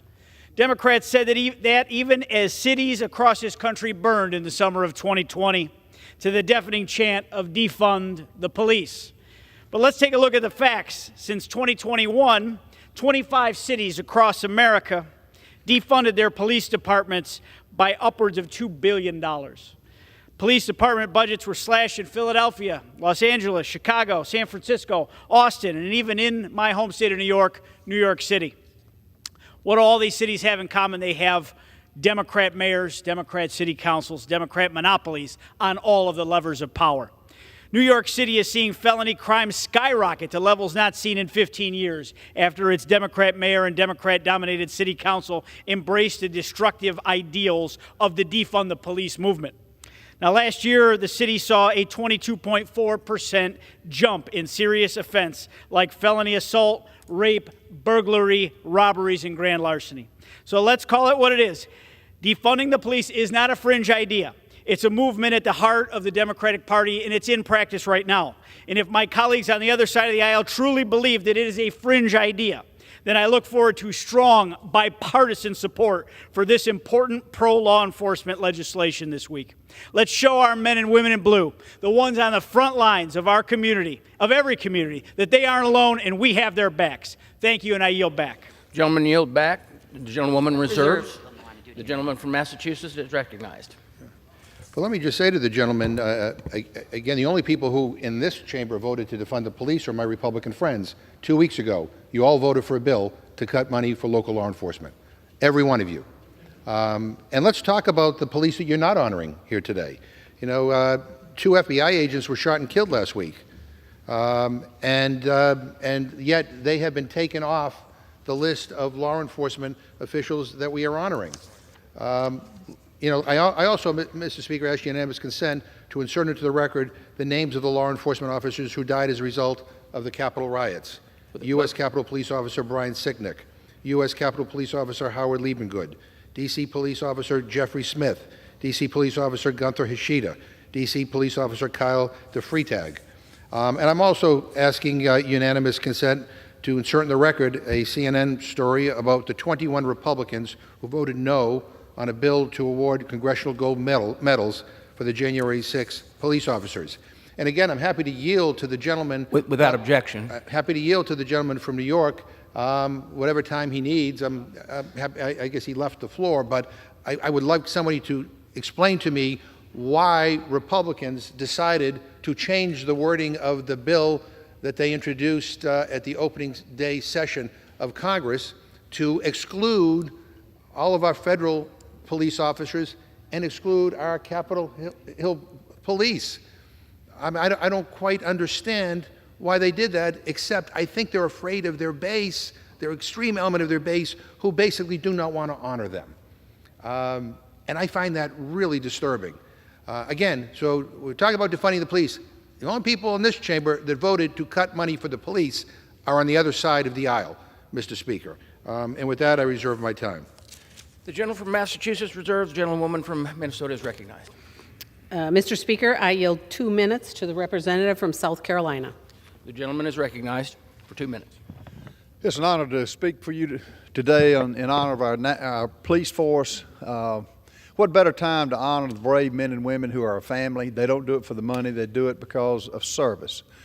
And folks, what you're hearing from the other side is just not true. They are the party of defunding the police. Their own vice president put up bond money for rioters. I can name you, and I'm not going to name them by name. You've got 5 sitting Congress people whose statements, defunding police means defunding police, efforts to defund the police department, no more police. They're the party of defunding the police. And what better time to celebrate the fact that men and women are willing to do this. They see things we don't see. They go places we don't go. And to have 135 officers shot in 23 is unacceptable. To have 15 officers killed by gunfire, 43 officers shot in an ambush-style attack. The amount of officers shot in the line of duty is up 52% from this time in 2020. And I just, words are cheap, but it's what we as a party are doing to support the police. The statistics are outrageous. I look forward to considering legislation that supports our police officers and condemns the leftist efforts to dismantle local law enforcement agencies, which they do. To all those in law enforcement, thank you. For those who are willing to go through good times and bad times to protect us, thank you. And God bless every police officer in this country. I yield back. Gentleman yields back. The gentlewoman from Minnesota reserves. The gentleman from Massachusetts is recognized. Mr. Speaker, what the gentleman who just spoke neglected to say was that he only wants to honor some of our police officers, that they made a conscious decision to, quite frankly, remove our national police, our Capitol Police, from the resolution that they were originally included in. And he said, don't believe us. Well, the words are here. This is the original bill, H. Con. Res. 5. Expressing support for the nation's law enforcement, the nation's law enforcement officers. And their new bill was changed to just say local law enforcement. They made a conscious decision to do that. And the general keeps on quoting us. There's an old saying that the only thing that really matters around here is votes. Everything else is BS. And so we can play this game of quotes versus votes, but the bottom line is the votes are what mattered and what matters the most. And my friends on the other side of the aisle 2 weeks ago brought a bill that they all voted for that cut money for law enforcement at every level. They voted for that. So that's their record. And I hope my friends will appreciate that. So as we honor our nation's police officers, as we should, I have to say it is disappointing that we're only honoring some, that a conscious, deliberate decision was made to exclude others. And I find that really, really disturbing. And quite frankly, we tried to fix it last night in the Rules Committee. They tried to fix it in the Judiciary Committee, and all the Republicans voted it down. So I urge people to look at the votes. The votes are what matters. I reserve my time. Gentleman from Massachusetts reserves. The gentlewoman from Minnesota is recognized.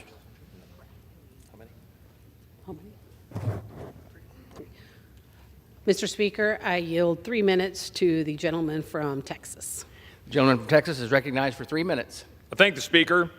Quote, it wasn't an accident. Policing in our country is inherently and intentionally racist.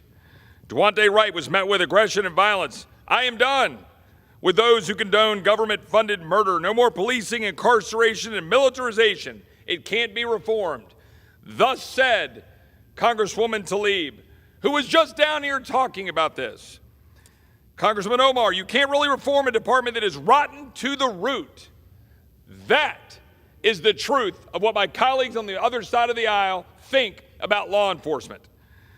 The gentleman from Massachusetts is down here besmirching the 21 members of our body who said no to the politicization of Capitol Police. You want to know why it's not in here? Because my colleagues on the other side of the aisle want to turn Capitol Police into political pawns. That's the truth. We had a resolution in the last Congress, H.R. 1085.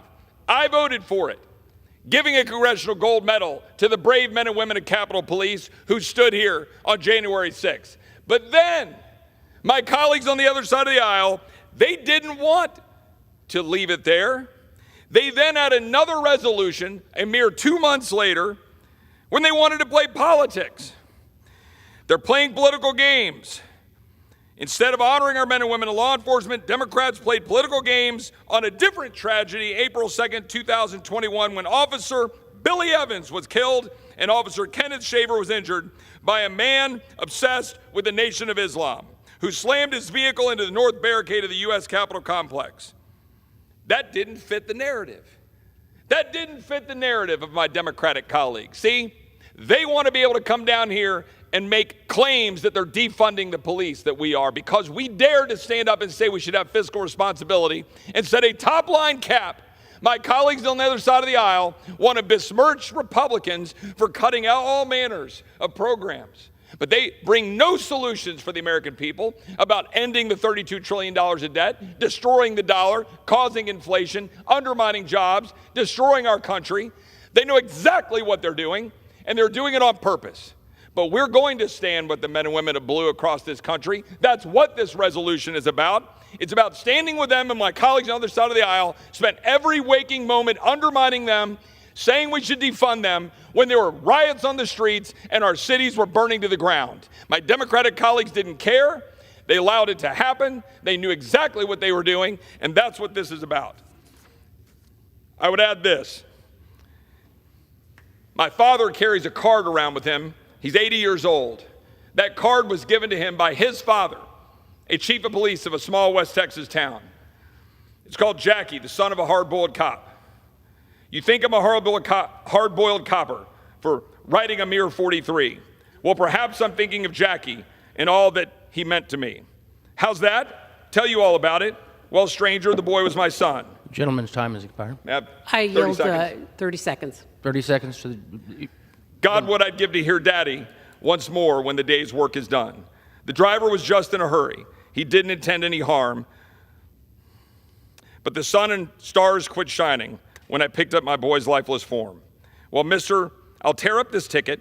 I don't want to pinch anyone, but I'd ride this motor through hellfires to protect another man's son. So the next time you feel like speeding or passing a boulevard stop, just pause and remember my Jackie, the son of a hard-boiled cop.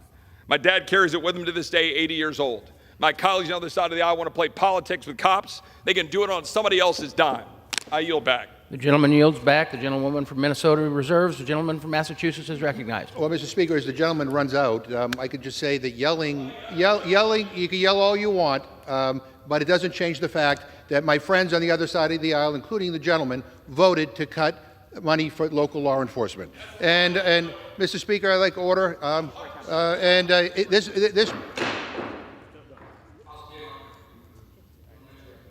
Mr. Speaker, what they did is they voted to cut $1 million per state in federal money for our local law enforcement. They would lay off 400 local police officers. That is what would happen if their bill that they voted on 2 weeks ago became law. It would cut cops grants. It would cut other DOJ funding for our local police. And the gentleman who just had a meltdown on the floor, screaming and yelling, comes on the floor all the time to talk about about our border. I mean, my Republican friends made a conscious decision to remove Customs and Border Patrol from the bill honoring our law enforcement. I would like somebody to answer why. They removed the Capitol Police, they removed the FBI, but they also removed CBP. Yeah. So, Mr. Speaker, their bill, this is according to the Department of Justice, if it became a law, the reduction and support for our police and federal law enforcement would result in a reductions in our operations equivalent to the following: 154,000 pounds of cocaine not seized, 859 pounds of fentanyl, and 1,948 pounds of heroin not seized. 17,148 pounds of methamphetamine not seized, $9 million in currency not seized, 561 criminals not arrested, and 57,594 apprehensions not made, 361 people not rescued. And the gentleman says he's being fiscally responsible, and that is why they voted for these cuts? Enough. Again, can somebody please explain to me, the party that voted to defund the police, can somebody please explain to me why the omission? Why were the words of the Republican bill changed to omit all these other brave men and women who are protecting people all across this country, and the Capitol Police who protect us every single day? And by the way, the gentleman who just spoke was among those who voted not to give a Congressional Gold Medal to the Capitol Police. Thank goodness 400 members, Democrats and Republicans, disagreed with him. I reserve my time. The gentleman from Massachusetts reserves. The gentlewoman from Minnesota is recognized. Mr. Speaker, I would yield 3 minutes to the gentleman from Florida. The gentleman from Florida is recognized for 3 minutes. Thank you, Mr. Speaker. I appreciate the gentlewoman yielding. Mr. Speaker, as we move into National Police Memorial Week, I want to rise in support of 2 bills that will help make our officers safer out on the street.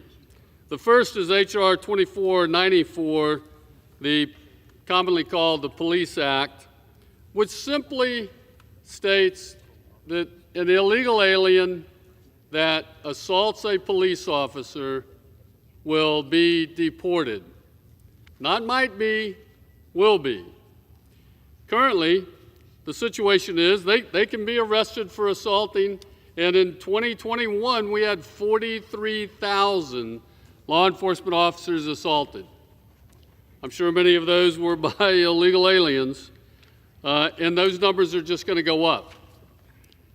They can be arrested, placed in a 287G jail facility where they're held for ICE, convicted of the crime of assault, but they still may not be deported. They have to go through a long legal analysis after their conviction to ensure that they're deported out of this country. H.R. 2494, the Police Act, simply says, if you assault one of our officers, we're kicking you out of this country. I can't imagine why anyone across the aisle would vote against that. The other bill, H.R. 3091, the Federal Law Enforcement Service Weapon Purchase Act. Mr. Speaker, we have several of our federal law enforcement agencies right now who are about to go through rearming their agencies to the tune of about 20,000 weapons. They're going to destroy these weapons if officers are not allowed to purchase their service weapon as it's being retired or as the officer may retire. This bill simply says that we're going to take these officers that are retiring, and if they want to purchase their service weapon, they will be allowed to. Currently, they're precluded from doing that. And all of these weapons are going to be destroyed. About $8 million worth. We're just going to destroy, and the taxpayers are going to have to buy more. So this is, as a 40-year law enforcement officer, I can tell you, Mr. Speaker, your sidearm is not just any old sidearm. There's a special relationship, I think, that you develop, and we need to allow these officers to purchase their firearms. And with that, I yield back. And The gentleman yields back. The gentlewoman from Minnesota reserves. The gentleman from Massachusetts is recognized. May I reserve my time, Mr. Speaker? The gentleman reserves. The gentlewoman from Minnesota is recognized. Mr. Speaker, I'm prepared to close. The gentleman from Massachusetts is recognized. Mr. Speaker, I ask unanimous consent to insert into the record an article from PolitiFact entitled "The List of Republicans Open to Defunding the FBI Keeps Growing." Without objection. And Mr. Speaker, I just want to say I'm concerned because on one hand, my Republican colleagues say they support the police. On the other hand, their own members are calling on Congress to defund federal law enforcement. They want to defund the FBI. They want to defund ATF. They want to defund DOJ. I guess it just shows that the Republicans only support some of the police. In fact, there's a member on the other side of the aisle who's selling defund the FBI T-shirts on her webpage. Mr. Speaker, I have asked over and over and over again why the Republican bill was changed to exclude a whole bunch of law enforcement officers on the federal level, including the Capitol Police. And as those who are watching this debate saw, every time I would want to yield to get an answer, there was silence. Nobody can explain, why this happened. Nobody will help us solve this mystery as to why they decided to not honor a whole bunch of our brave men and women who protect us in so many ways all across this country. I mean, it is baffling to me that this is where we are. And I began by telling a story. And let me end with telling a story. Mr. Speaker, I was here on January 6th. I was in the Speaker's chair on January 6th. I was the last person off the House floor. I saw everybody who was here in this chamber, including some of my colleagues on the Republican side, cowering behind Capitol Police officers because they were afraid for their life. It was a terrible, terrible day. And luckily, nobody here was injured. None of us, none of the members of Congress or our staff. The Capitol Police protected us that day. I mean, we owe them our lives. And today, as we honor our national police, my Republican friends thought it was appropriate to remove them from the list of people being honored. I find that disgraceful. I can't even imagine what the thinking was to make that kind of decision. It's so insulting and so offensive to the people who protect us that day and protect us each and every day. I mean, so I don't understand that. I can't get a response from it, but we know what was going on here. We know that they removed the Capitol Police and they removed some of these federal law enforcement agencies because they were afraid they were going to lose votes on their side, that some of their members would not vote to honor all of our law enforcement officials. I mean, let that sink in for a minute. This should have been a day of unity. This should have been a truly bipartisan endeavor to get us legislation to the floor that everybody could support, that we could all say thank you to our police. But no, it's politicized. And they get up here and they start quoting people on defund the police, but they don't tell anybody that they voted to defund the police 2 weeks ago.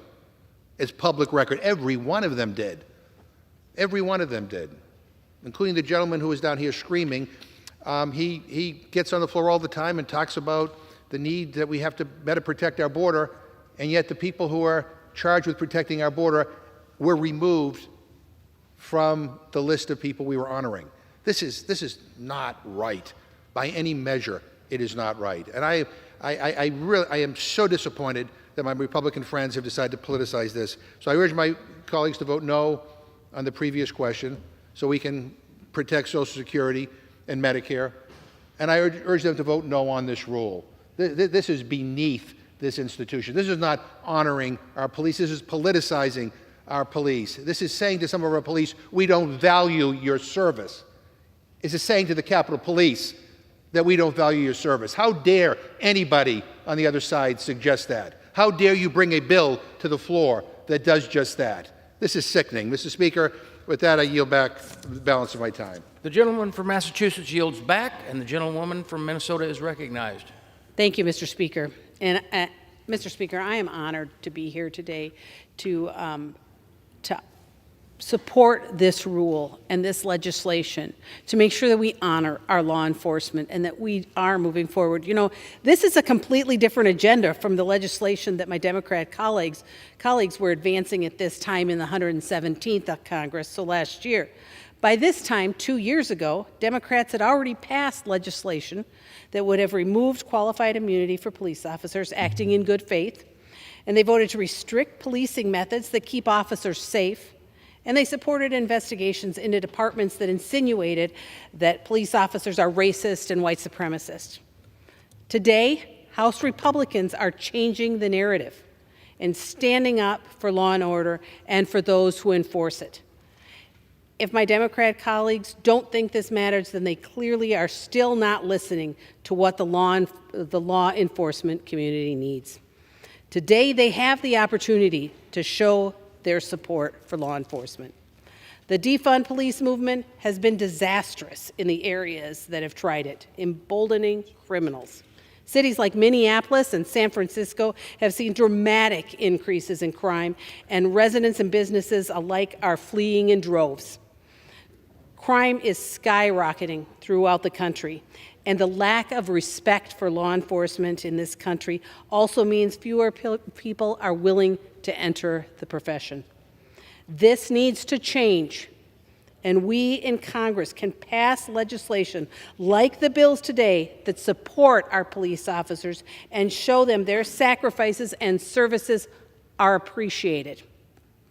It is time for leaders to stand up for law enforcement and stop the anti-police rhetoric. I ask my colleagues on the other side to join with us in supporting and honoring law enforcement by voting for this rule today and supporting the legislation. I support the underlying legislation, and I urge all members to do so. With that, Mr. Speaker, I yield back the balance of my time, and I move the previous question on the resolution. The gentlewoman yields back. The question is on ordering the previous question on the resolution. All those in favor say aye. All those opposed, no. The opinion of the chair, the ayes have it. I ask for the yeas and nays. The yeas and nays are requested. Those in favor of a vote by the yeas and nays will rise. A sufficient number having risen, the yeas and nays are ordered. Pursuant to Clause 8 of Rule 20, further proceedings on this question are postponed. Pursuant to Clause 12A of Rule 1, the chair declares the House in recess subject to the call of the chair.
House will be in order.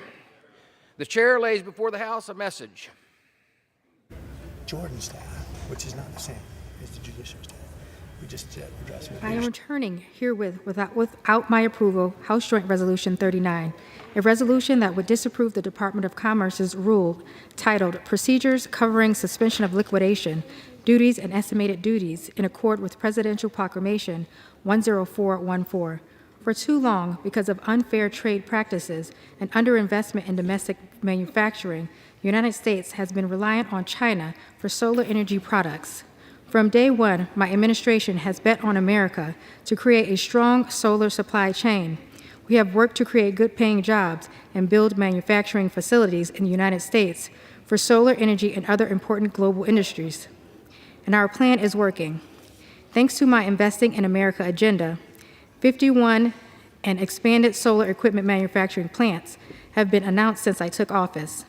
Since the passage of Public Law 117-169, commonly referred to as the Inflation Reduction Act of 2022, last August, private companies have announced commitments to build enough solar panel manufacturing capacity to power nearly 6 million homes.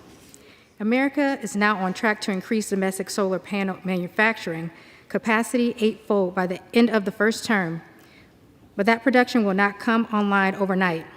The Department of Commerce's rule supports American businesses and workers in the solar industry and helps provide sufficient, clean, and reliable electricity to American families, while continuing to hold our trading partners accountable.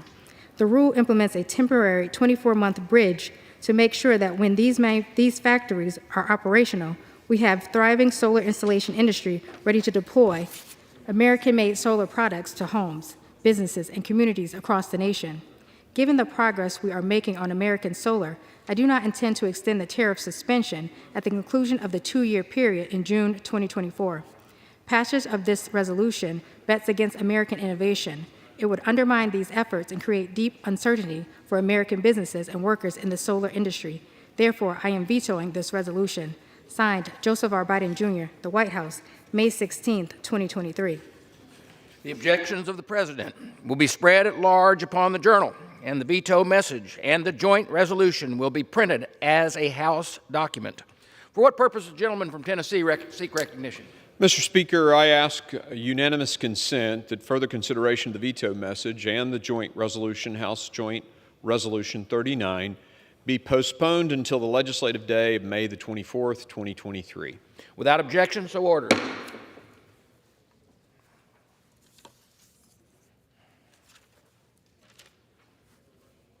Proceedings will resume on questions previously postponed. Votes will be taken in the following order. Order the previous question on the House Resolution 398 and adoption of the House Resolution 398 if ordered. The first electronic vote will be conducted as a 15-minute vote. Pursuant to Clause 9 of Rule 20, the remaining electronic votes will be conducted as 5-minute votes. Pursuant to Clause 8 of Rule 20, the unfinished business is the vote of the order of the previous question on the House Resolution 398, on which the nays and the yeas are ordered. The clerk will report the title of the resolution. House Calendar Number 19, House Resolution 398, resolution providing for consideration of the bill, H.R. 2494, to make the assault of a law enforcement officer a deportable offense and for other purposes, providing for consideration of the bill, H.R. 3091, to allow federal law enforcement officers to purchase retired service weapons and for other purposes, and providing for consideration of the concurrent resolution, House Concurrent Resolution 40, expressing support for local law enforcement officers and condemning efforts to defund or dismantle local law enforcement agencies. The question is on ordering the previous question on the resolution. Members will record their vote by electronic device. This will be a 15-minute vote.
this vote, the yeas are 220.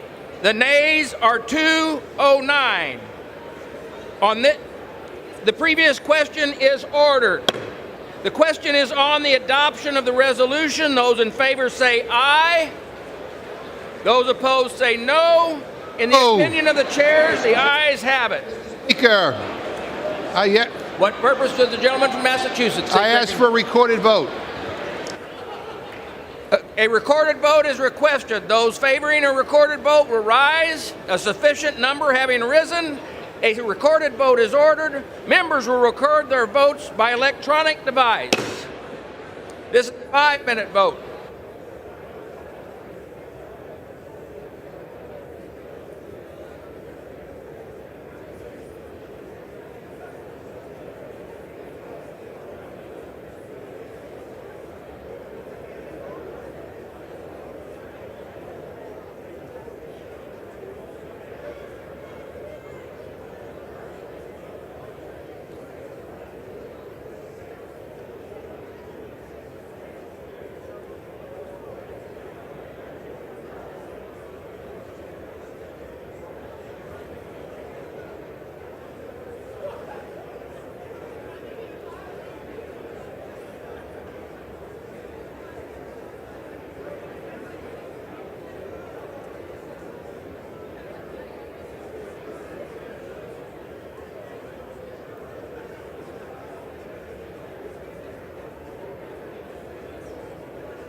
On this vote, the yeas are 222, the nays are 203.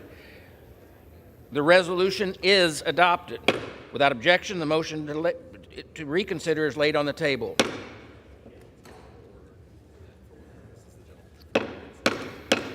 The House will be in order. For what purpose, gentlewoman from New Mexico, seek recognition? Mr. Speaker, I ask unanimous consent to address the House for 1 minute. Without objection. Yesterday, an 18-year-old carrying an assault-type weapon shattered the peace in a quiet residential neighborhood in Farmington, New Mexico. 3 beautiful souls lost their lives and many more were wounded and numerous others traumatized. I praise the heroes who drove to danger to stop the violence. I am ever grateful for the coordination between local, state, county, and federal law enforcement. I pray for the quick recovery of the wounded and for the families of those we lost. I imagine a world where mothers and fathers drop off their children at school without fear. A world where families can gather to worship or simply be at peace in their neighborhood. Sadly, that peace is shattered by gun violence somewhere in America every single day. Every day, we are reminded that we don't yet live in a peaceful country, and yesterday was no exception. So many of us standing and listening and praying today are committed to banning assault weapons, especially for an 18-year-old. We are committed to bringing peace to our communities. Now I invite all members of the United States House of Representatives to join me in a moment of silence, a moment of gratitude to our law enforcement, and in a moment of prayer to honor the lives of those we tragically lost yesterday.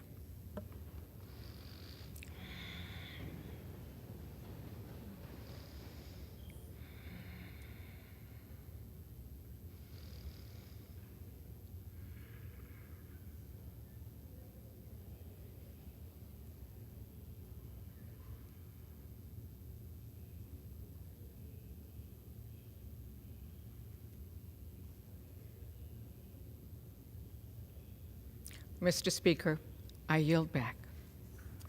Yields back. Let the well clear. Okay.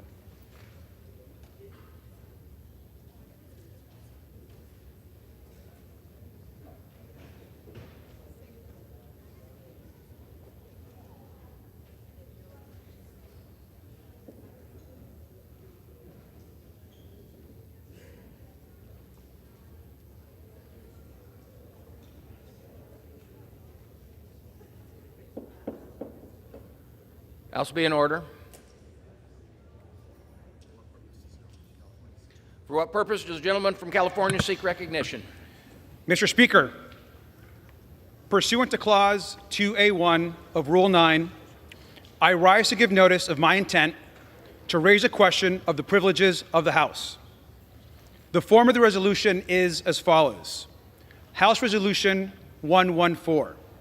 Resolved that pursuant to Article 1, Section 5, Clause 2 of the Constitution of the United States, Representative George Santos be, and he hereby is, expelled from the House of Representatives. Thank you, Mr. Speaker.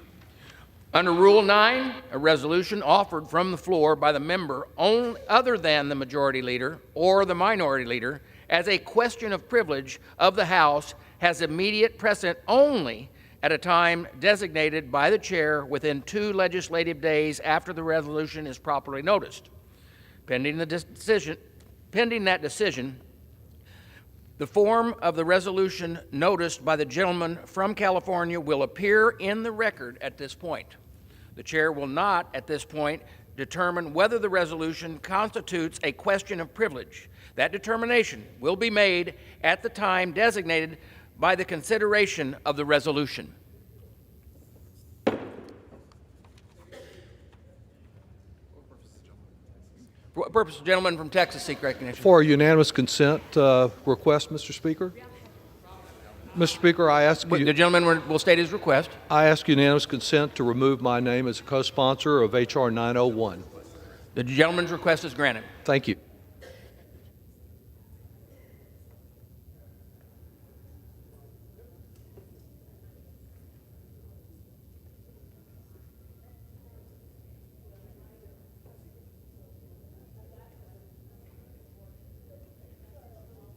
Chair will now entertain requests for 1-minute speeches.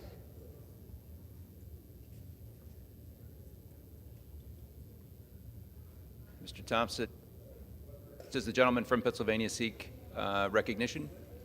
Mr. Speaker, request unanimous consent to address the House for 1 minute and revise and extend my remarks. Without objection, the gentleman is recognized for 1 minute. Thank you, Mr. Speaker. Mr. Speaker, I rise today in recognition of John A. Freeman, a 50-year member of the Tri-Town Volunteer Fire Department in West Ulysses, Pennsylvania. Tri-Town Volunteer Fire Department number 47 is an all-volunteer fire and ambulance department serving Ulysses Borough and the Potter County townships of Allegheny, Bingham, Hector, and Ulysses. Since 1972, John has volunteered with Tri-Town, where he quickly established himself as an important and reliable member of the company. As a truck captain and driver, John has served as an integral part of the countless emergency responses throughout north central Pennsylvania. As a longtime firefighter and EMS volunteer, I understand the courage, commitment, and determination it takes to serve your community as a first responder. First responders miss many important moments with their loved ones to answer the call whenever and wherever it occurs. Their service is even more critical in rural areas like Potter County, where volunteer numbers are falling and placing a strain on those who do answer the call. For this reason, I commend John A. Freeman on his 50 years of service to the Tri-Town Volunteer Fire Company and for the example he sets to volunteers in Potter County and the Commonwealth of Pennsylvania. Thank you, Mr. Speaker, and I yield back the balance of my time. For what purpose does the gentlewoman from Ohio seek recognition? Mr. Speaker, I ask unanimous consent to address the House for 1 minute and to extend my remarks. Without objection, the gentlewoman is recognized for 1 minute. Mr. Speaker, 43 years ago, the trailblazing Ohioan, friend, founder of the Congressional Black Caucus, Congressman Lou Stokes, stood on this very floor and entered into the records an extraordinary speech. It was a speech he had heard by a young, accomplished, talented Black American, a lawyer, Patricia Russell McLeod, entitled, "If Not You, Who? If Not Now, When?" It was a speech with themes that still very much are relevant today. It's a theme that's relevant today about what does it mean to be Black in America and the struggles to carve out in a place of society. I am pleased to say that Patricia Russell McLeod now lives in my 3rd congressional district and is one of my constituents, mentor, and friend. I cannot commend enough that my colleagues refer to the congressional record May 14, 1980, and seek out her wise and inspirational words. Thank you, Mr. Speaker, and I yield back. For what purpose does the gentleman from Georgia seek recognition? Ask unanimous consent to address the House for 1 minute to revise and extend my remarks. Without objection, the gentleman is recognized for 1 minute. Mr. Speaker, I rise today to honor the life of my friend, Susan Lott Clark of Waycross, Georgia. Susan was born in May of 1925 in Waycross, Georgia. She graduated from Waycross High School, then went on to Wesleyan College, Emory University, and the University of Georgia. She married Dr. William Clark Jr., an ophthalmologist, and then settled back down into her hometown in 1958. Susan stayed active in the local Methodist church. She taught Sunday school there and even co-authored a book called The History of the First United Methodist Church. As well as her church activities, Susan founded the Okefenokee Heritage Center and the Southern Forest World Environmental Center. In 2008, Susan went on to spearhead the movement to add Lott Cemetery of Waycross to the National Register of Historic Places. At 92, Susan went on to publish her autobiography, Let's Talk About Me. which gives an illuminating look back on her life. She was a recipient of many awards during her life, including the Waycross Woman of the Year Award, the Wesleyan College Alumni Award for Distinguished Achievements, and Wise Owl Award for Leadership in Georgia Forestry. My thoughts and prayers are with the whole Clark family during this most difficult time. Thank you, Mr. Speaker, and I yield back. For what purpose does the gentlewoman from Ohio seek recognition? Thank you, Mr. Speaker. I ask unanimous consent to address the House for 1 minute and to extend and revise my remarks. Without objection, the gentlewoman is recognized for 1 minute. Thank you, Mr. Speaker. I rise today to congratulate Ohio's 13th District Champions of the Week, the founding mothers of the Canton Domestic Violence Project, Helen Sirios, Nancy Boylan, and the late Gertrude Kennedy. These three courageous women founded the Domestic Violence Project in 1978 when domestic violence was often met with silence, fear, and ignorance, yet they persevered. It was their pioneering acts of empathy, strength, and resilience that would change countless lives forever. After 45 years, the Domestic Violence Project has provided shelter to thousands of battered women and children in Stark County, becoming one of the largest shelters in Ohio. The Domestic Violence Project provides a lifeline to survivors, a place where they can feel empowered, find healing, and gain the tools necessary to break free from the cycle of abuse.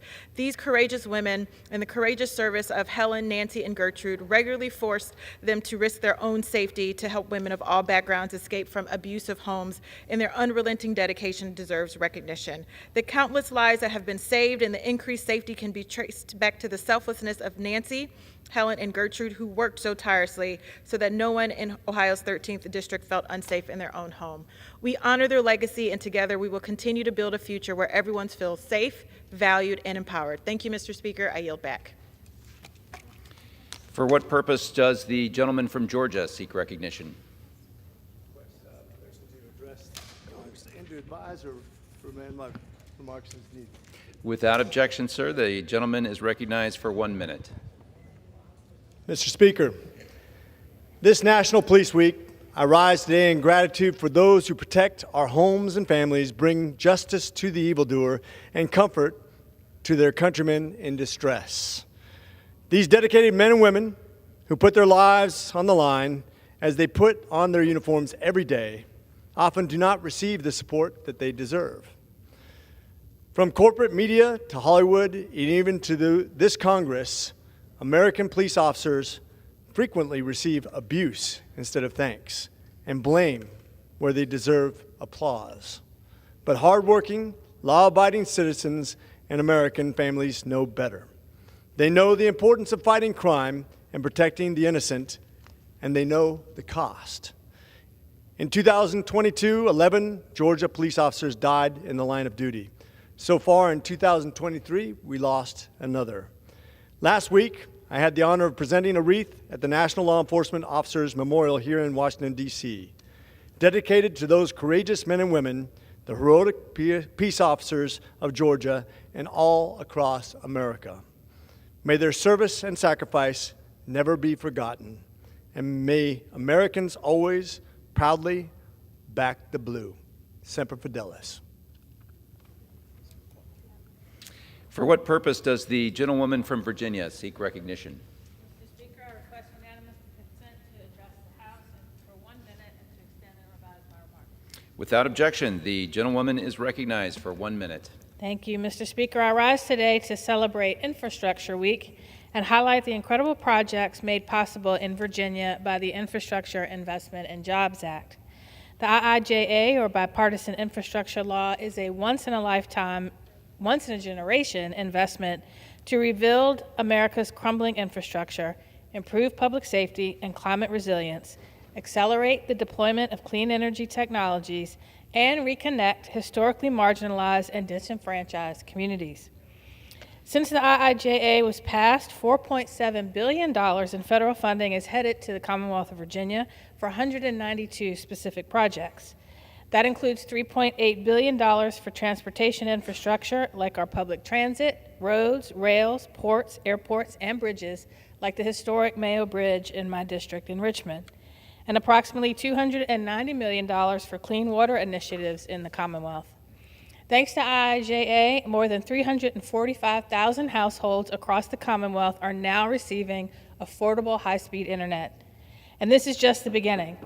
As we continue to work to implement the provisions from the bipartisan infrastructure law, Virginians can expect to see billions more in federal funding.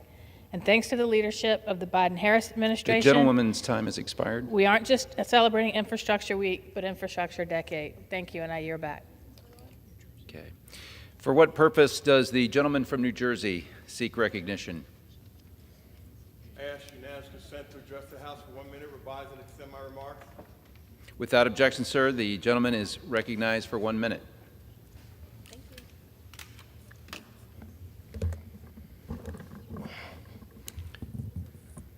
Mr. Speaker, I rise today to discuss the Colorectal Cancer Payment Fairness Act. It is a bill I reintroduced today to encourage more colorectal cancer screenings.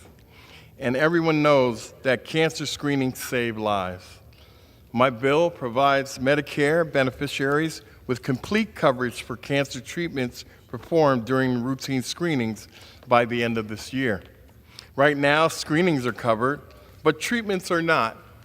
So patients can wake up after the procedure with a surprise medical bill of upwards of $2,000. Colorectal cancer is one of the deadliest cancers that we have, but it is one of the highest survival rates if detected and treated early. Too many Americans put off routine cancer screenings because they feel fine and worry about coverage. But that can be a life-threatening decision. The issue is very personal to me. I lost my father, the Honorable and respected Congressman Donald Payne Sr., to colorectal cancer in 2012. I don't want other families to lose their fathers and loved ones because they did not get screened regularly. And with that, Mr. Speaker, I yield back.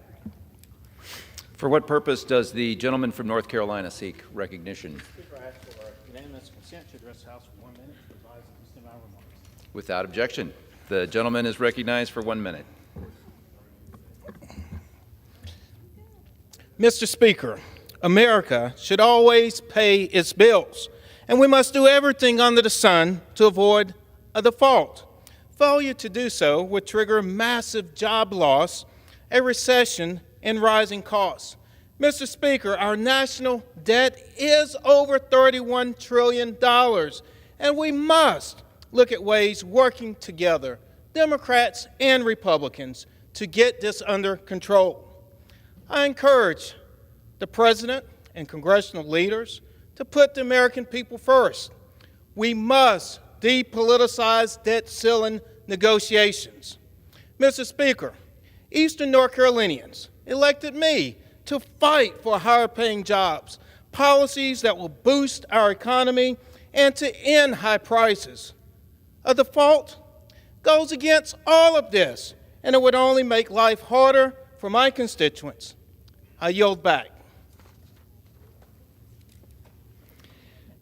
For what purpose does the gentlewoman from Minnesota seek recognition? Ask for unanimous consent to address the House for 1 minute, revise and extend my remarks. Without objection, the gentlewoman is recognized for 1 minute. Mr. Speaker, I rise today in support of small businesses and to celebrate my friend Abdurrahman Kahin, the owner of Afro Deli in my district, who was named Small Business Person of the Year by the Biden administration. My district was also chosen as one of the stops for CPA's national tour in honor of Small Business Week. It was great to welcome Second Gentleman Doug Emhoff and Small Business Administrator Isabel Guzman to discuss economic development for new Americans and underserved communities at Adama Restaurant and Awash Bakery in my district. We also discussed the critical role community development financial institutions play in helping small businesses. Also in that week, we were able to host PIPOC women small business owners for a roundtable at Wildflower Coffee in Minneapolis. The 5th District is full of thriving small businesses, many owned by immigrants and people of color, and we will continue to support them to make sure they have the resources they need to thrive in the future. Thank you, and I yield back. For what purpose does the gentlewoman from Oregon seek recognition? Mr. Speaker, I ask unanimous consent to address the House for 1 minute and to revise and extend my remarks. Without objection, the gentlewoman is recognized for 1 minute. Mr. Speaker, I rise to recognize National Police Week. Every day, from Tiger to Turner, McMinnville to Monmouth, tens of thousands of courageous Oregonians answer the call to protect and serve. Law enforcement officers routinely step into harm's way to defend community members in crisis and to protect the rule of law. For that, we owe them a debt of gratitude. But gratitude alone is not enough. As the daughter of a police officer, I know what it's like to worry about whether your loved one will return home safely, and I grieve for the families of those who don't. In their honor, I'm committed to supporting police officers in Oregon and across our nation with the resources, funds, training, and care they need. We also need to do more to support our officers once they exit the force, from increasing mental health services to expanding disability benefits. Those who dedicate their lives to public safety deserve nothing less. Thank you, and I yield back. For what purpose does the gentleman and my colleague from New York seek recognition? Mr. Speaker, I ask unanimous consent to address the House for 1 minute and to revise and extend my remarks. Without objection, the gentleman is recognized for 1 minute. Mr. Speaker, last Sunday, May 14th, marked the one-year anniversary of the horrific mass shooting in Buffalo, New York. America, we can only move forward if we acknowledge what is killing us in droves: white supremacist extremism. Congress needs to lead and say clearly to the country that white supremacy is an existential threat. Last year, a man radicalized by the Great Replacement theory drove 2 hours to a black neighborhood in Buffalo with an assault rifle and opened fire. 10 lives were lost, and we are still collectively mourning. We are also mourning the lives of those lost in other racist attacks, including in Allen, Texas, at the hands of a neo-Nazi extremist. These once fringe ideologies are now being openly promoted by too many in the Republican Party, which is seeking to criminalize migrants, ban Black history curricula, take away food from children and health care from the gentleman's poor, time has expired. and fan the flames of a culture war. It has to stop. Thank you, Mr. Speaker, and I yield back. The chair lays before the House a message.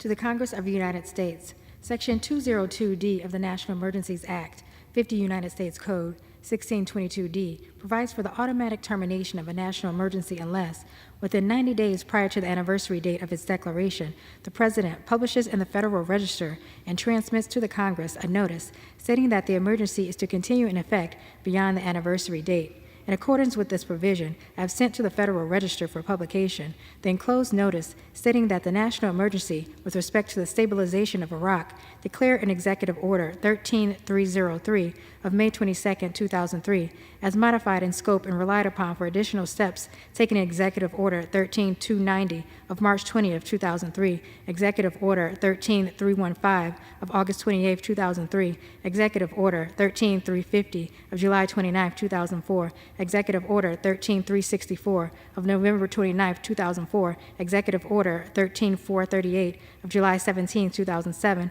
and Executive Order 13668 of March 27, 2014. It is to continue in effect beyond May 22, 2023. Obstacles to the orderly reconstruction of Iraq, the restoration and maintenance of peace and security in the country, and the development of political, administrative, and economic institutions in Iraq continue to pose an unusual and extraordinary threat to the national security and foreign policy of the United States. Therefore, I have determined that it is necessary to continue the national emergency declared in Executive Order 13303 with respect to the stabilization of Iraq. Signed sincerely, Joseph R. Biden, Jr., The White House, May 16, 2023. Referred to the Committee on Foreign Affairs and ordered printed. For what purpose does the gentleman from New York seek recognition? Mr. Speaker, I move that the House do now adjourn. The question is on the motion to adjourn. Those in favor say aye. Those opposed, no. The ayes have it. The motion is adopted. Accordingly, the House stands adjourned until 10 a.m. tomorrow morning for morning hour debate.